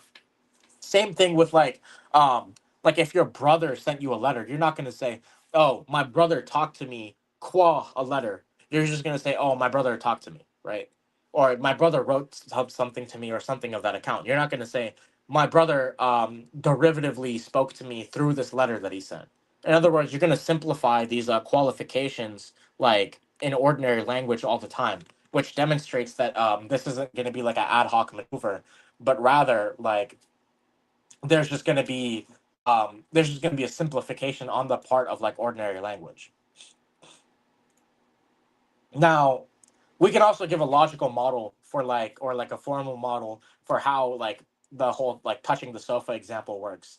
So, we can just distinguish the types of predicates we have again. And once again, this is going to show that our formal model that we gave originally wasn't a contradictory or like an ad hoc model. Because like if we can have similar models to explain ordinary statements here, which work in basically the same way, then clearly we have prior precedent for our model. So once again, you can just define like S as X touched the sofa, and then you can define S1 as X touched the sofa, and the truth maker for this involves an object distinct from X, and then S2 as the same, except now the truth maker does not involve an object distinct from X. So the truth maker object just is the object basically, and what you can say is firstly, right, is that the hand, the person, and then the fingers, and then the particular atoms in John are gonna like interact with the sofa simplicator. However, the person, the hand, the fingers are gonna all interact with the sofa derivatively or like indirectly, but then only the atoms are gonna interact with it directly. So once we understand this, we can actually give like a second logical model, which works in a very similar way to how we what's it called, did the first model, but then we've like combined it with what we've learned here. So if you go to the next slide, we have a formulation of that. So once again, this is just going to give some definitions, right? I don't really have to go through each of these. I've already gone through them, and this is basically the same thing. Just note that we're distinguishing the types of properties here. So there's going to be like immateriality simplicator, and then there's going to be materiality directly, and then materiality derivatively, and then same thing for immaterial. However, we also have a new predicate, which is going to be like M3, which is what I've called it, and that's any object that is a truth maker qua materiality for X is material. In other words, that's going to mean X is material in every sense of the word, and that's going to be important when we get to the formal model. But if you go to the next slide, we can see how this model is applied to Christ. So we just said that like the divine nature is immaterial, the body's material, the soul is immaterial, and then we can say that like each of these is going to communicate properties to the one person, and then we can distinguish how the one person has the properties. Now, under this framework, being immaterial isn't necessarily the same as a negation of materiality in every sense. It, on the contrary, only requires a negation of immateriality in some sense. In other words, materiality and immateriality can be opposites, right? It's just that they're only opposites when we're qualifying the sense of it. So there's a sense of immateriality which is going to be contrary to a sense of materiality, but it's not going to be every sense of the word. And we kind of gave this example with the analogies we gave earlier, right? So with the body soul analogy, there's going to be a sense in which the man is material, but then there's going to be a sense in which he's immaterial, which is not contradictory to him being material. What's interesting is that this actually solves another problem with Paul's view, which is brought up. It's that, like, according to Paul, right, being immaterial isn't the same thing as not being material. And so being not F is not the same as being MF, where like F is some predicate. So being immaterial is not the same as not material. But under this model, interestingly, we can affirm that being not F is the same thing as being MF because, like, you can say that being immaterial requires a negation of the predicate M3, which is just going to be materiality in every sense. So being immaterial in one sense requires that something is not material in all senses. In other words, this seems to solve a issue with Paul's semantics, which even he admits. Or like he admits that it's a problem of his semantics. I'm not sure if Paul would even approve of this model. I mean, it would be interesting to see how he would react to it. Now, finally, right, like we can ask the question like, how does Christ's human body and soul serve as like truth makers for predications about him, and like how does it communicate materiality? But that's just going to be more of like a metaphysical issue, which we're going to get into later, rather than like a purely like logical issue, right? Because we've shown that this is formally consistent, and that's really all I have to do. Regardless, to quickly like answer this, one way to think about it would kind of be to say that like, hey, when it comes to the example of like the hand and how it communicates properties, the hand is in some way like intrinsic to the person, and that's how it communicates properties. And like in a similar way, like scholastics thought of like an essence as like being something intrinsic to a supposit from which certain properties flow. And like Timothy Paul also says something like this. So maybe you could say that like the human nature is going to be like intrinsic to the person, and in some way the properties flow from the nature to the person, or like they're communicated from the nature to the person.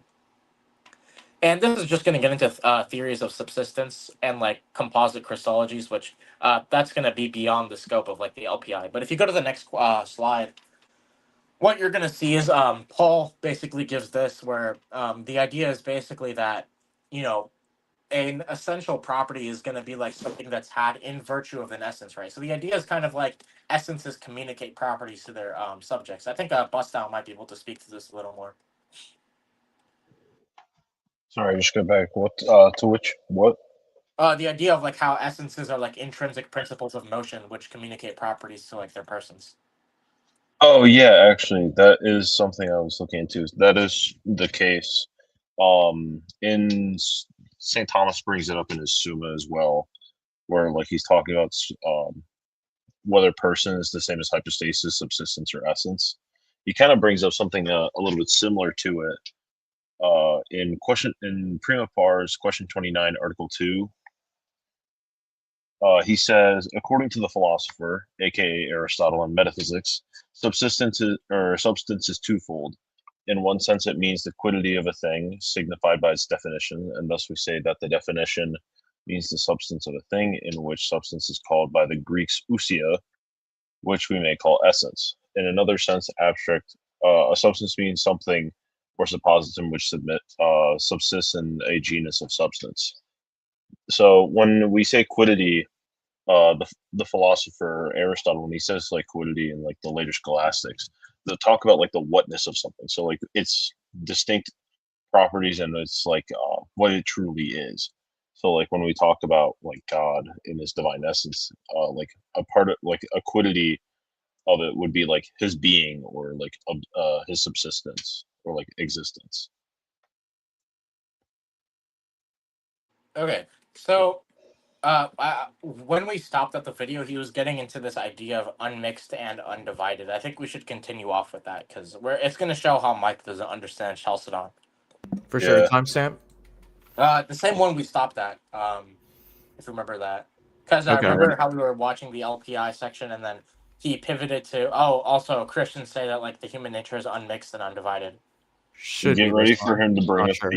the concrete and abstract natures. That Yeah, one's that one too. that's Yeah, we're going to get funny. into that as well. Fallacy, which is using an inaccurate definition to conveniently support their position, not a real definition of the word, meaning to tempt. And they do this with all other things. When it says Jesus doesn't know, same thing. Here's the proof. This is the BDAG Oh, third wait, is edition, that the right the best one? Greek English You lexicon sure? used by. You have the wrong timestamp. Did we? Because I remember him talking about it. Hold on. It's just when he talks about how something can't be mixed, or something can't be both unmixed and undivided. You have to wait. Where was it? It might be a little bit further. Hold on. Oh wait, no, it's at go to 3150. I think that's it. 3150. Yeah. 31 Maybe like 30. Yeah, 32 32 minutes. Yeah, 32 minutes in. I think. That's when 32 we- minutes straight up. Okay. Yeah. Properties, right? You know, the hypostatic union actually tries to invent a third category. Let me give you a quick example. Did you know that the hypostatic union teaches that the natures are not divided or separate in the one person, but they're also not mixed? That's a blatant contradiction because these are opposite of each other. To say something isn't divided is to say they are mixed, and to say they aren't mixed is to say they are divided. And so this is the same for Jesus. To call him fully man and fully God is like calling a single shape fully circle and fully square. A square has four sides. That's what makes it a square. A circle has none. So the notion of a square circle is outside logical possibility, right? It cannot exist. It's not real. A square circle, like a God man, is not real. If he's truly God and truly man, he's a fictional character, no different. So this is honestly, Bryce even laughed at this argument. I don't know why he brought it up, but so we're going to be covering this next. If you look at the slideshow, so it's yeah, the next. Okay, so yeah, that next slide after that. So I don't think Mike really understands what we say when we say that Christ is mixed and Christ is unmixed and undivided. So, one thing we have to remember is whenever we're like interpreting the conciliar text, most of the time those texts are going to be in context to someone being condemned. So you have to understand why the person is being condemned and the reasons behind, like why they held to their views, etc. Right? So when it says Christ is unmixed, Christ's two natures are unmixed, then but yet not divided. They're kind of responding to like Eutychianism, which said that like, which they took to mean that like the two natures aren't distinct after the union, and so that should frame how we interpret it.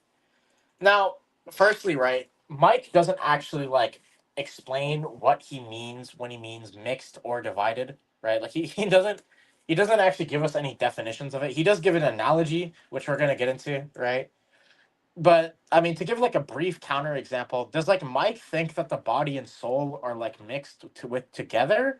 Well, they seem to be distinct in the person, so they're clearly not mixed in that sense.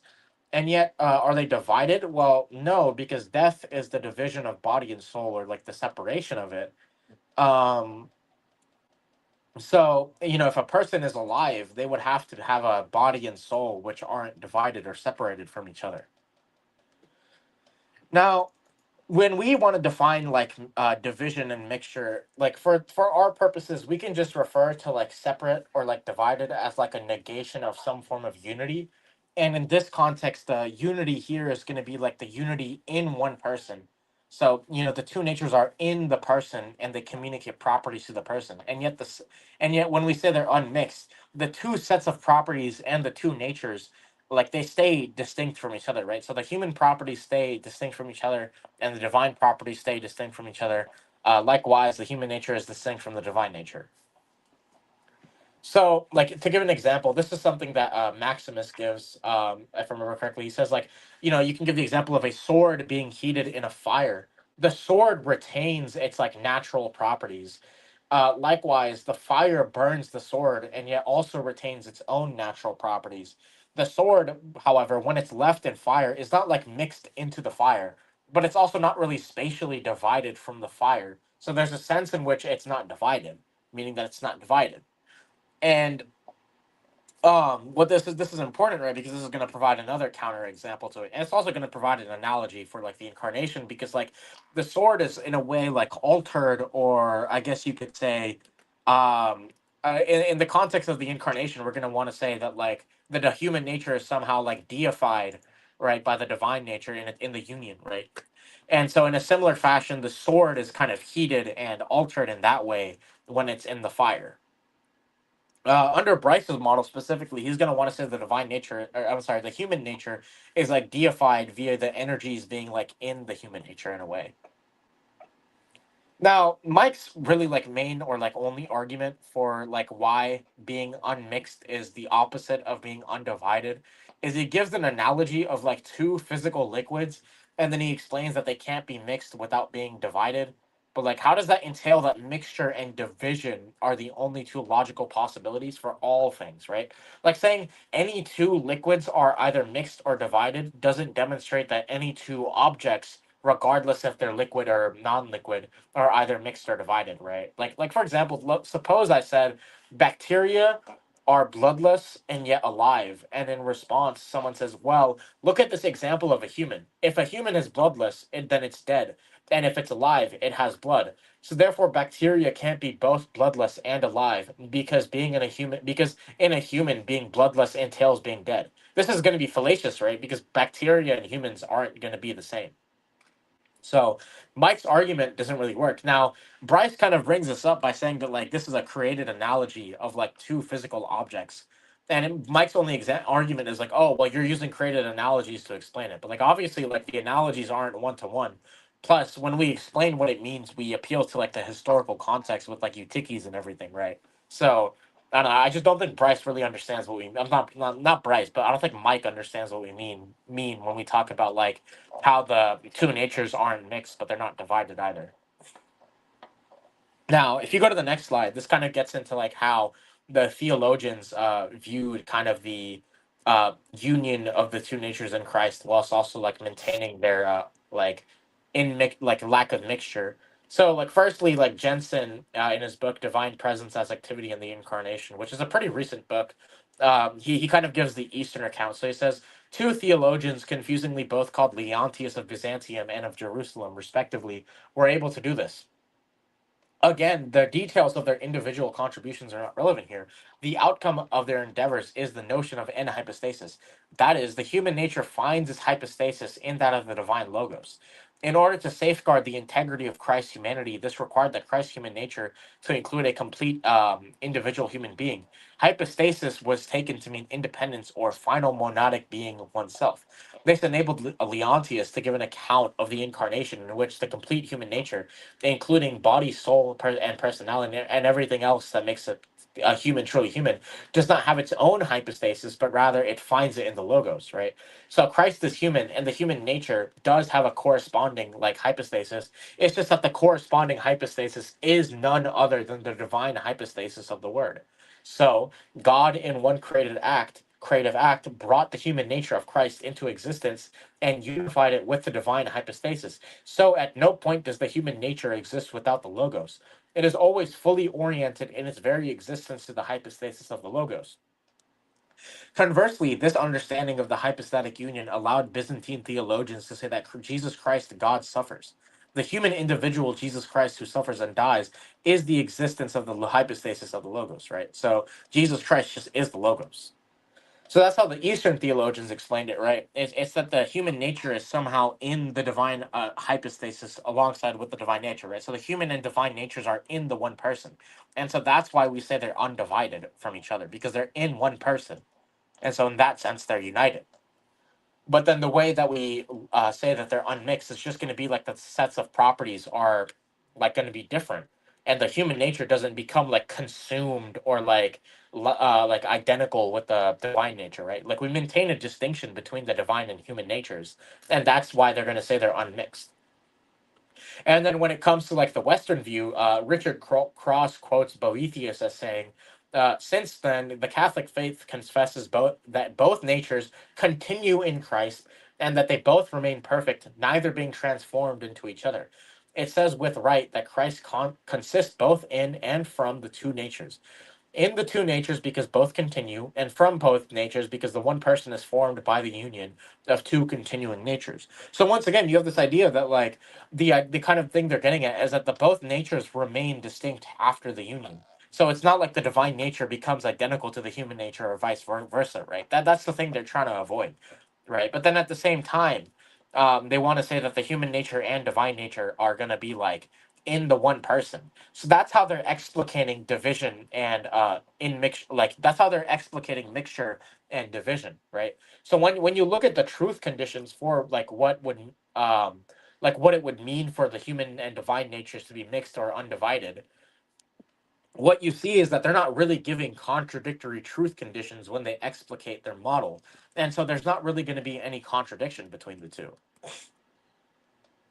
Now, we could also look at the Protestant West. So for here, we have our representative, like for the Protestant West being Martin Chemnitz.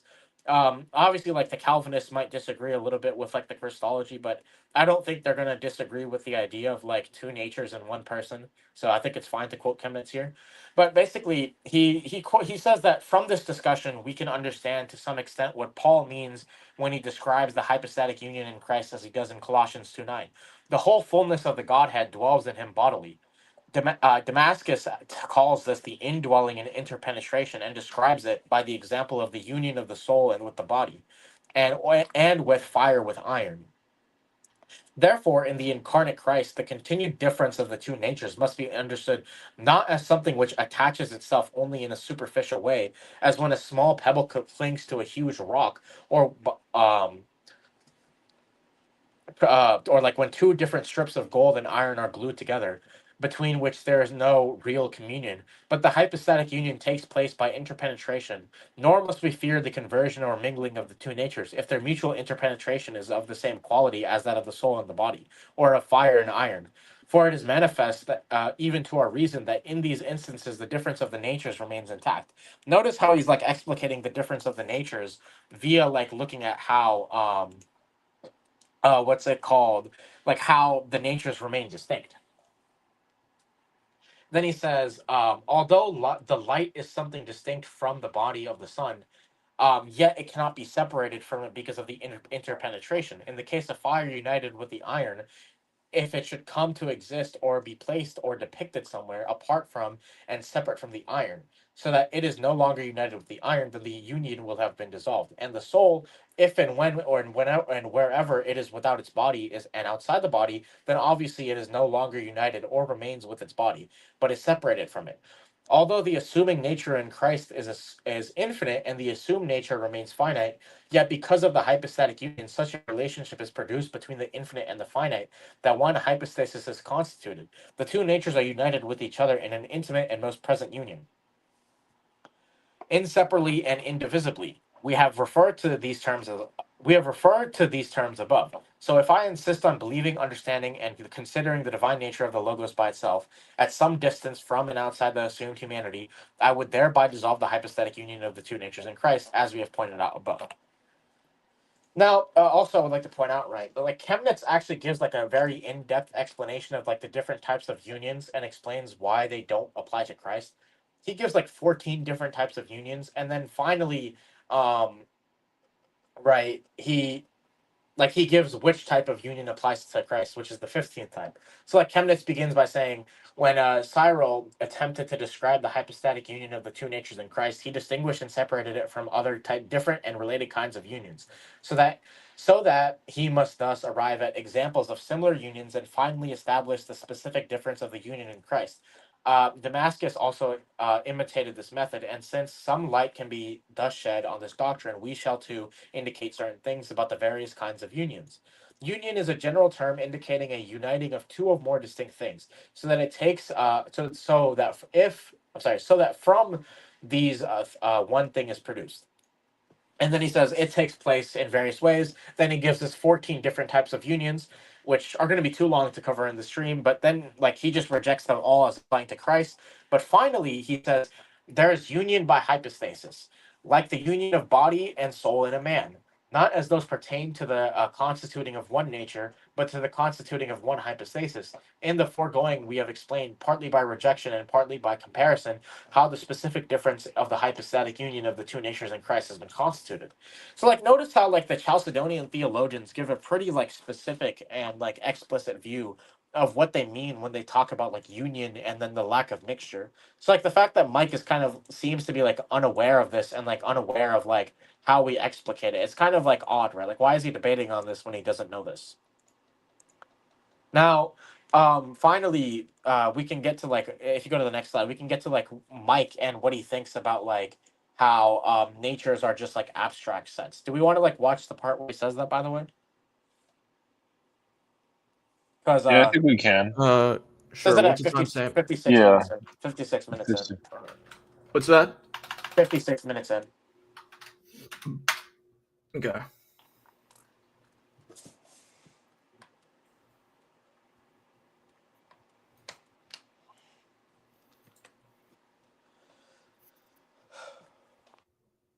Oh, my bad. I wasn't sharing.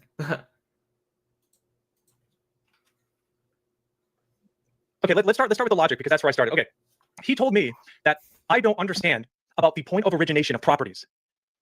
And then he followed that up by claiming that natures have the ability to suffer. Folks, natures are abstract. He accused me of nominalism. Folks, I understand some nominalists will say that abstract things have no existence whatsoever, but things that exist in the mind still exist. They're just in the mind. Okay, the difference between who you are and what you are coextensive, which means they extend over the same time and space. So who I am and what I am don't actually exist separately in the real world. Those are two aspects of one thing. Okay, actually, it's him who doesn't understand the point of origination. Okay, absolutely, that's going to apply to Christ. He said the laws of logic aren't in the Bible. Wrong. All right, we can pause it there. So, like as you can see, like his entire claim And this is actually going to be like relevant to like the qua move, because his reason for rejecting the qua move also boils down to this claim right here.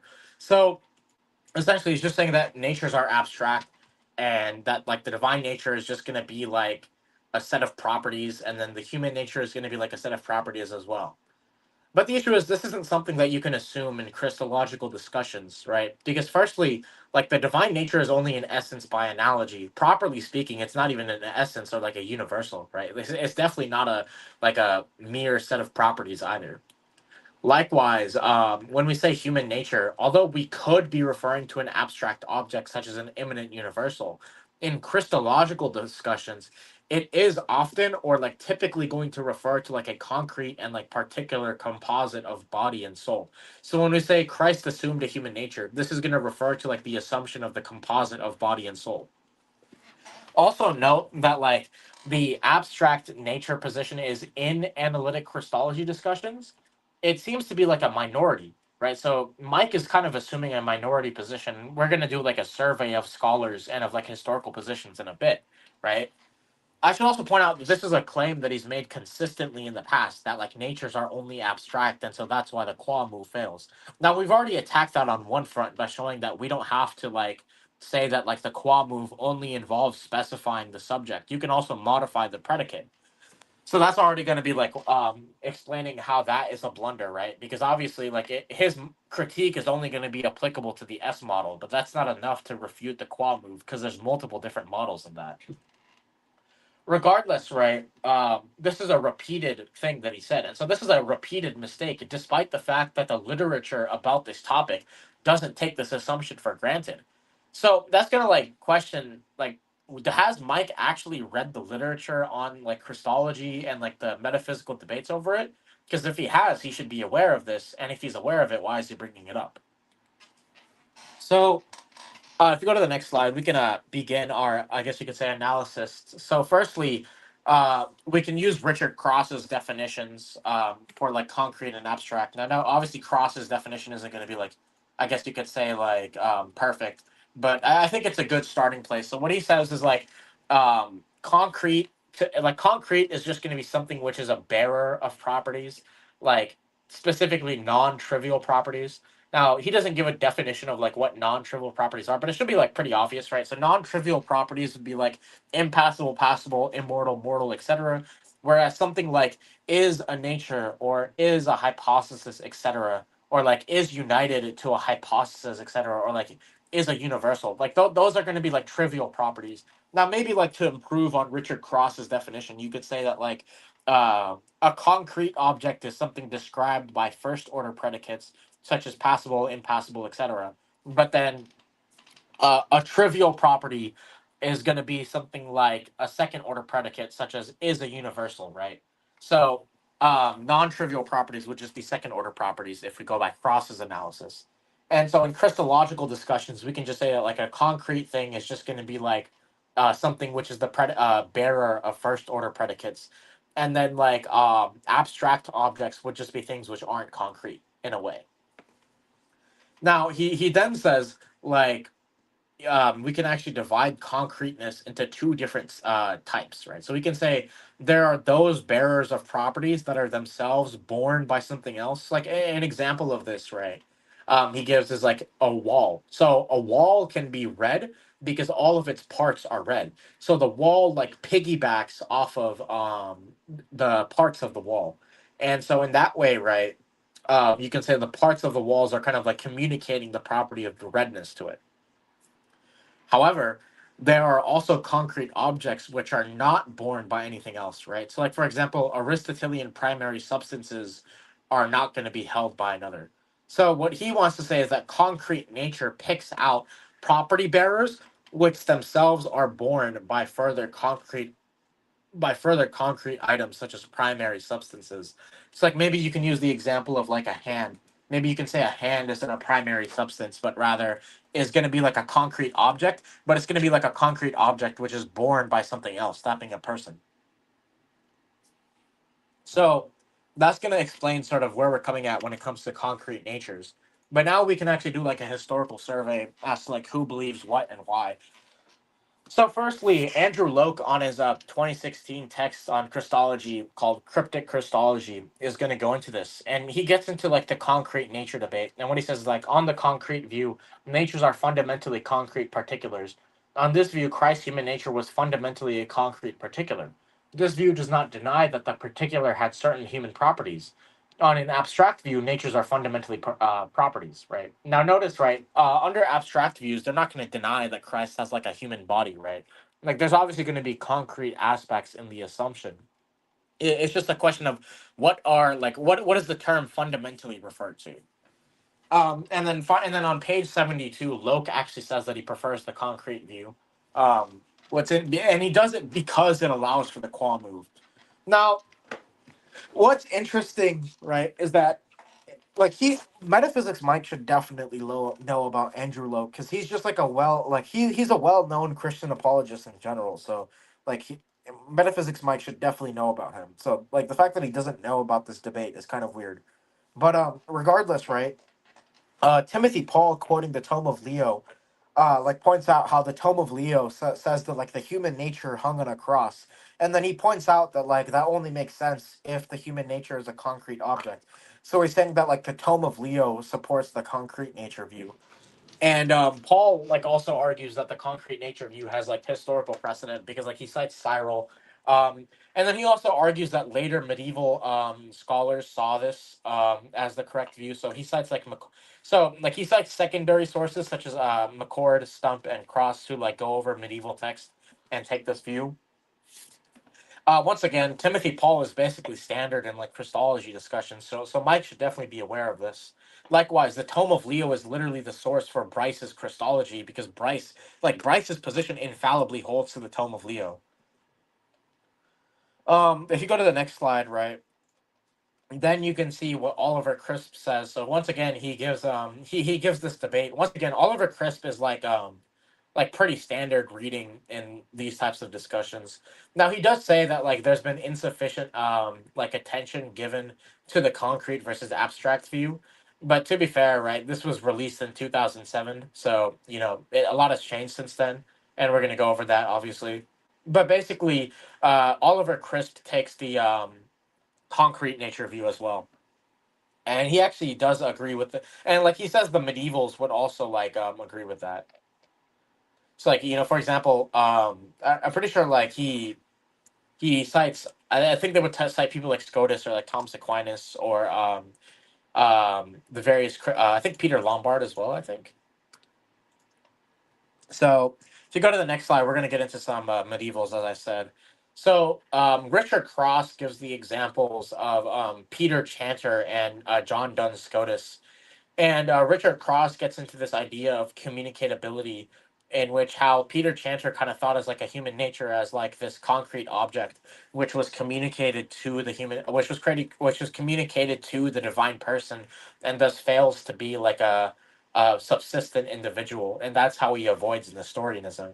But note, right, is that under this view, under Peter Chanter's view, it's going to be the case that like the human nature is still going to be concrete. So Peter Chanter seems to take a concrete nature view. Similarly, right, Scotus directly says that like Christ's human nature is in a way a substance and is like the subject of accidents.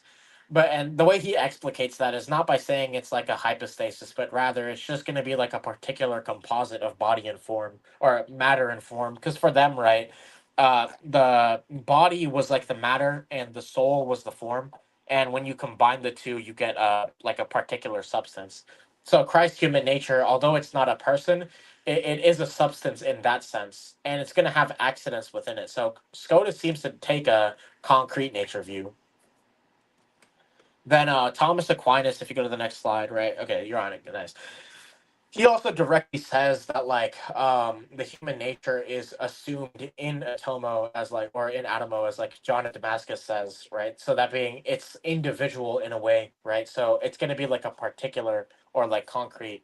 And he gives the analogy of like how the hand of Socrates, although it's individual in some sense, meaning like it's a particular object distinct from other particulars, it's not going to be a person or a hypostasis because it doesn't exist in itself, but rather in something more perfect, that being the person. It's like under Thomas Aquinas's view or like account of the incarnation, the human nature of Christ is like in a way, a substance that is created and assumed by the Word. It lacks its own essay, that being active existence, and thus isn't like it's not a hypothesis or like a person, but given that it's like a primary substance for his view, it's obviously concrete. We should also be careful not to equivocate on like primary substance, right? Um, like under some views, primary substance is going to be like a hypostasis and nothing else, right? But under for Thomas Aquinas, when he's defining the term primary substance, he wants to argue that like a sufficient condition for something being a primary substance is going to be like it having like a matter and form and it being constituted by the two. And I think Bustdown can talk about that as well. Yeah, there. So when he's talking about it, he usually also will somewhat equate it to like an essence that is being attributed to something. But there are also other places in the Summa and in other works that he has that we can kind of look into, because when he also like talks about the nature, he brings it up in as a relation as well. So in Tertia Par's question 2, and then article 3, which is the following article from this, he says, some who did not know the relation of the hypostasis to person, although granting that there is but one person in Christ, held nevertheless there is one hypostasis in God and another man, and hence the union took place in the person and not in the hypostasis. So like when he's talking about there being this relation, he's saying there's going to be a relation to a concrete object, which would be like something like the hypostasis. And then in another section of Tertia Pars, in question 17, article 2, at the end of his response, he says, and thus, since the human nature is united to the Son of God hypostatically or personally, as we've said above, and then he cites his earlier like answer to question 2 in articles 5 and 6, and not accidentally, it follows that the human nature therefore accrued to him no new personal being, but only a new relation to a pre-existing personal being to the human nature, in such a way to the person that is said to subsist not merely in divine, but also in the human nature. So now, because there's this idea of matter and a new relation being established to the person of the Word, it would only follow that like this is going to be something that is concrete, that is being related to. And then in another work, whenever he's talking specifically to like pagans and Jews in Summa Contra Gentiles, he answers the questions on like what terms can be predicated onto God.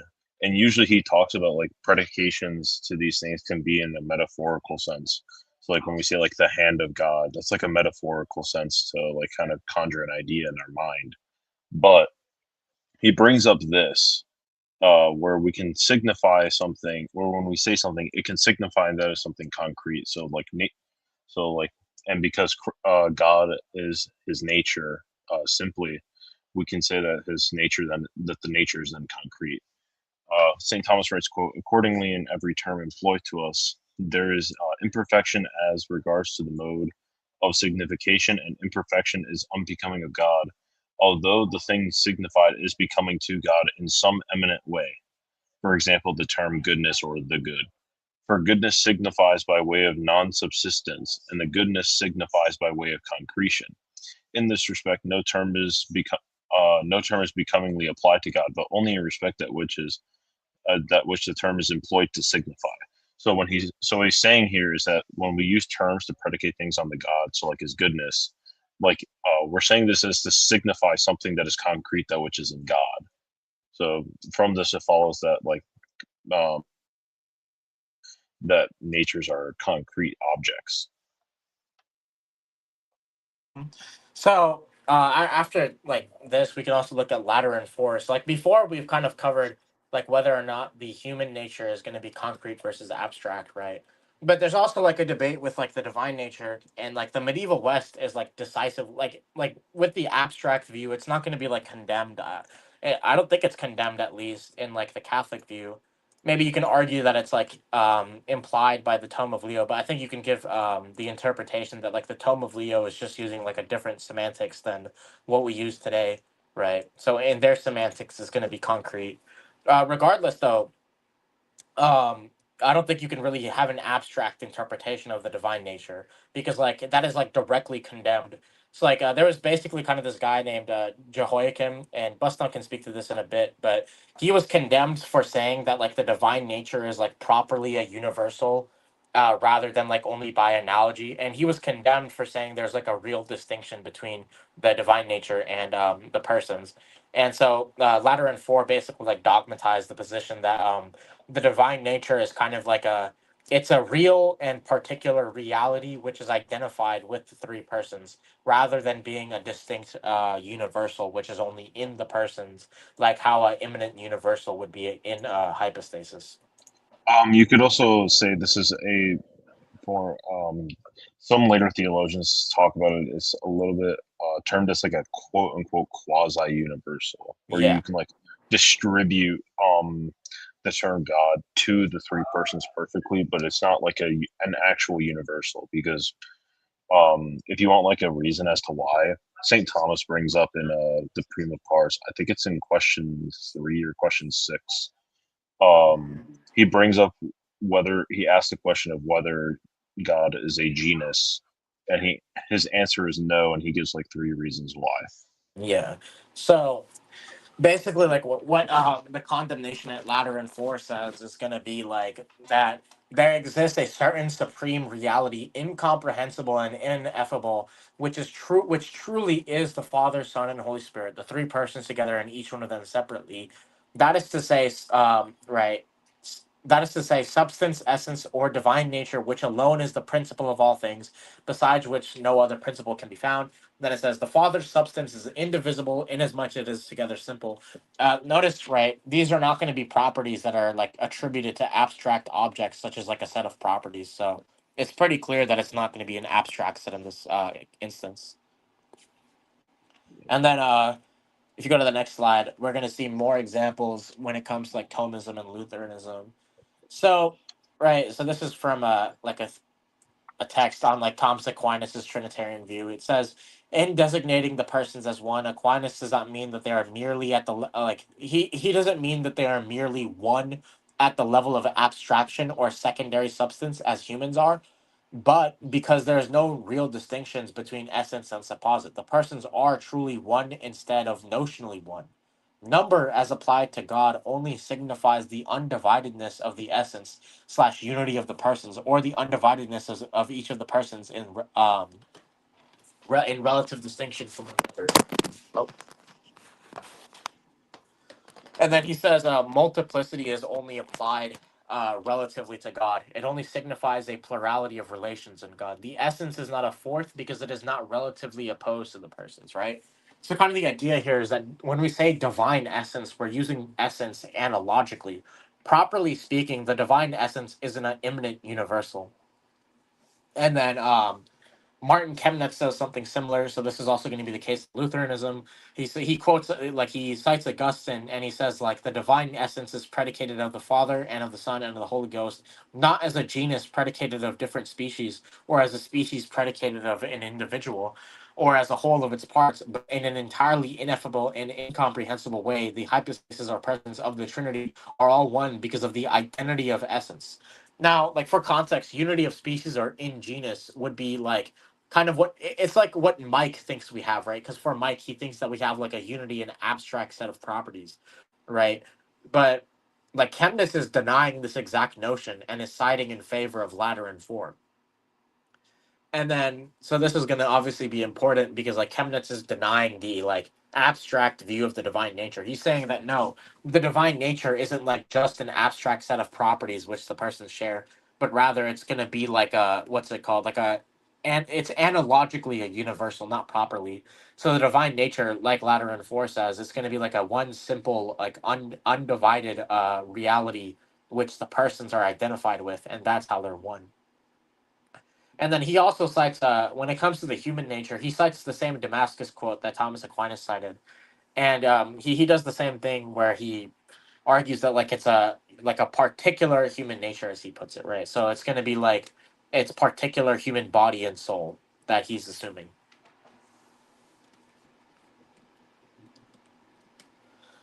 Now, finally, we can also give like a synthesis of like the concrete versus abstract views. So this is kind of what Oliver Crisp notes is that like the difference is more like about what the human nature fundamentally is, right? Because under both views, there's going to be an abstract set of properties which Christ has in virtue of his humanity, right? Like nobody denies that.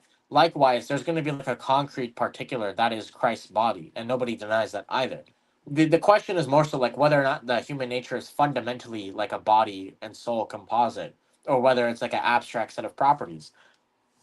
The issue is right is that like when it comes to the, let's say, the qua move, or when we say something like the human nature like suffered on a cross or something like that, right? Obviously, given the context, that's going to be referring to like a concrete nature. So like Mike, when he says like, oh, natures are abstract, he's just going to be straw manning the view. And that's kind of like the whole point here is that natures are like concrete if you go by the medieval view, at least in this context, even if they can be abstract in like other contexts. So in other words, Mike is equivocating on what nature means. Now, if you go to the next slide, so as I said above, right, this seems to be like consensus, right, like what I'm describing. So what I'm describing is like very standard in like analytic theology discussions. Like so, for example, Richard Cross, Oliver Crisp, Timothy Paul, they're going to be like very standard when it comes to these discussions. They're going to be representative of the debate of like analytic philosophers in this domain. Like for example, like McCord is cited in the Internet Encyclopedia of Philosophy and its entry on the Incarnation. Similarly, like the Stanford Encyclopedia entry on philosophy and Christian theology cites both Paul and Cross in terms of the Incarnation, if I remember correctly. I know with Paul it does. With Cross it cites them, but I don't know if it cites the specific book I used. Regardless, Cross has a lot of books about the or like that cover the Incarnation. So this is important, right? Because Mike should be aware of this and he should have read this literature prior to debating the topic. So, like, this is just going to show, like, either, like, Mike is, like, intentionally strawmanning, meaning that, like, he knows this is the case, and yet he's still, like, saying that natures are abstract and strawmanning our view. Or he's, like, unintentionally doing it, in which case he would just be, like, not well read on the topic, which both are obviously problematic.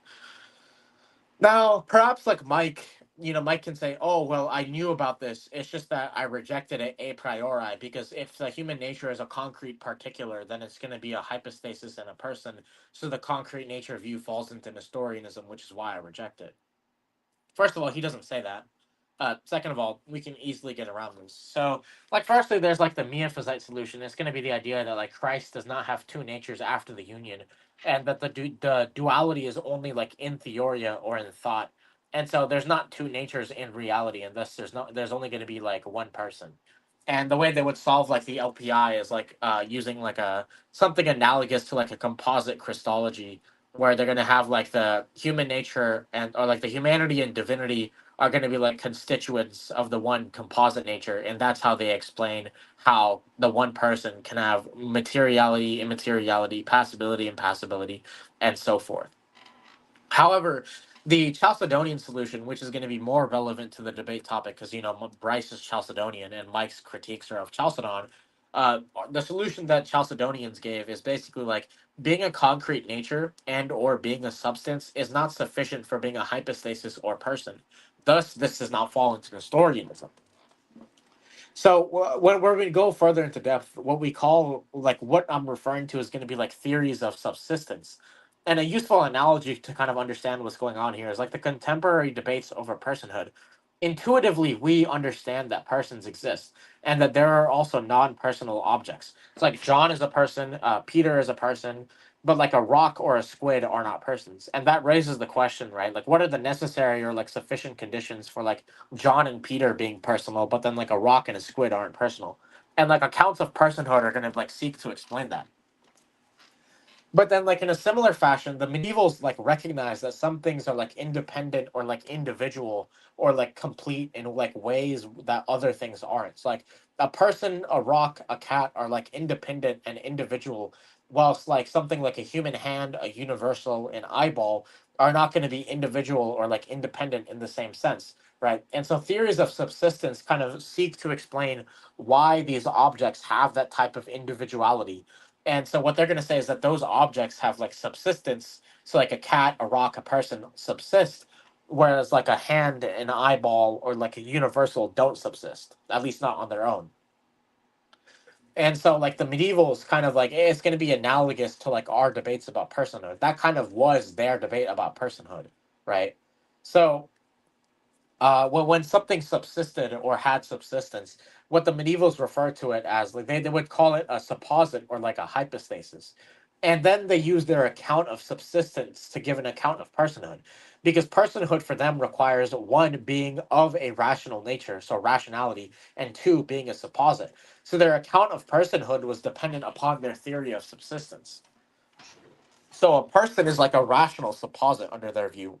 And this is crucial because like when we understand why the concrete nature doesn't like collapse into Nestorianism, uh, obviously, if the concrete nature isn't going to be a subsistence, it's not going to be a hypostasis, and thus it can't be a person. So this is important because if you go to the next slide, like they literally explain why it cannot be a subsistence, right? So firstly, right, under the Thomist view, Thomas Aquinas is going to give the analogy of like a hand. So he's going to say like a hand is a particular, a hand is concrete, and in some sense it's like a substance because it's a composite of matter and form, but it does not have its own individuality in terms of like being a subsistence, right? So for him, the hand does not have its own act of existence. It exists in the person, but not independently from the person. So, like, for example, in the same quote I quoted above, he says, not every individual in the genus of substance, even in a rational nature, is a person, but that alone which exists by itself, and that does not which exists in a more perfect thing.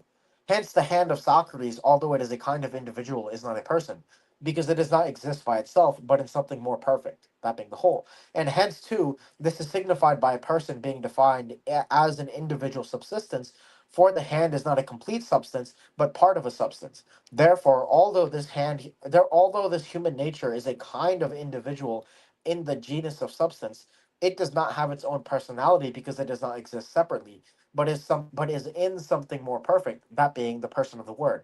Therefore, the union took place in the person. And then Thomas V. Morrison is the logic of God incarnate gives like a similar explanation. So he says, in Christ, the human body and soul were not independent. We're not like an independent whole, but we're joined to the divine person of God the Son, as the human nature in which the divine suppositum dwelt.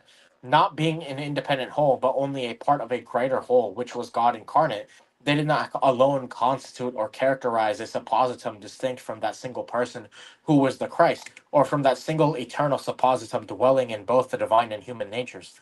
Hence, to admit that in Christ there was a human body and human soul is not to thereby admit that in Christ there was a human person distinct from the divine person. Consequently, taking both the true humanity and the true divinity of Christ does not commit one to a double person or double suppositum view as Christ. Such was the Aquinas's argument. Now, when it comes to Peter Chanter and John Duns Scotus, they use the notion of communicatability. So kind of I use this argument, like I use this analogy when it came to like the hand, right? So like I get like a while ago, I gave the analogy of kind of like how a hand communicates, like touching to like a person, right? So if a hand touches a sofa, that's a condition, sufficient condition for a like a person touching that sofa, and that has to do because the hand is communicable to the person. And so what Peter Chanter like says is that this can be applied to the human nature. The human nature is not an incommunicable thing. Rather, it's going to be communicable to the second person of the Trinity. And because being a hypostasis requires being incommunicable, the human nature isn't a hypostasis, and thus the human nature isn't a person. And then likewise, John Duns Scotus says like a similar thing, where he kind of compares like the human nature of Christ to an accident, right? Now this is by analogy, right? So it's not properly an accident; it's only analogically one. But in that analogy, like an accident is not going to be like a subsisting individual. Rather, it's going to be like something that inheres or like acts as like a truth maker for like a subject, which in a way like as I said, is communicable to it. And so, in a similar way, right, Scotus's view is like that the human nature of Christ is communicable to the person and thus fails to be a person, but then at the same time, it's like a truth maker for it. So, and that's how someone like Scotus would avoid the Nestorianism problem. It's like similar. It's like I've quoted Richard Cross and like Labouie's text on John Duns Scotus. Now, if we go to the next slide, right, this is how Leontius and Damascene kind of avoid this. So we've already mentioned Jensen, right? The idea is that the human nature, although it's concrete and although it's like a particular composite of body and soul, it's not going to be a person because it exists in the hypostasis of Christ. And the hypostasis corresponding to the composite of body and soul isn't a second human hypostasis, but rather it's the divine hypostasis. And John of Damascus similarly used the idea of like in hypostasis as well, right? So the kind of idea is like the human nature is intrinsic to Christ and thus doesn't constitute a separate person.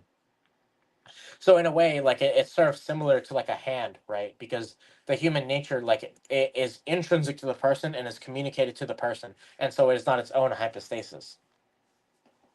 And then similarly, like Richard Cross quotes another medieval theologian. Honestly, I don't know how to pronounce his name. Maybe Buston can help me with that. His like Latin is better than mine. Buston, would you know? For actually, Praepostin. I'm pretty sure it's like Praepostinus. Okay, Praepostinus, what he says, right, and this is going to be quoted in Richard Cross's recent 2024 text on like early scholastic Christology.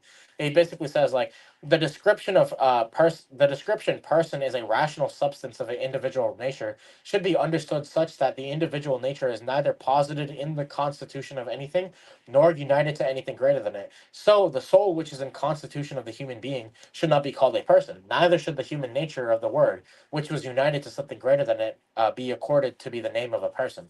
So kind of idea, right, is that he actually gives the analogy of like a soul. So the soul isn't a person, it's part of a person, it's intrinsic to the person, and thus it fails to be a person. Likewise, the human nature is intrinsic and communicable to the person of Christ, and therefore it fails to be a person. So that, like, to sum it up, that's kind of get into like theories of subsistence, which as I explained, the idea is that like being a person requires being a hypostasis, and being a hypostasis requires being a subsistence, and subsistence requires certain conditions. Because those conditions are not met by the human nature of Christ, the human nature does not qualify as a subsistence, and thus that's how they would avoid Nestorianism. But Space. besides that, the only thing we really have to point out is like if you go to slide 120, Oh, okay. Mike just says that like Jesus was possibly sinful, which is obviously going to be an issue. But I don't know, that's kind of obvious, right? Slide 120 doesn't have to be a. I shouldn't really have to explain why it's an issue to say that Jesus was possibly sinful. So I'm just going to leave it at that. Besides that, I'm not really sure what else there is to cover. Do you have any ideas? Because I think we've covered everything we wanted to. No, I think that's pretty much it. Okay. Alrighty. Folks, I hope you guys weren't super bored by the really in-depth Christological discussions.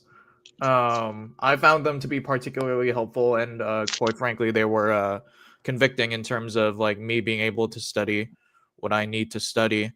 I mean, I will say though, someone on the IP server actually said that like they've been going through our series and they find it like very good. It's I don't know, Buston, you might know. It's Justice 907. They said that he's almost done with part 1 and that they're really good. Oh, nice. That's good to know.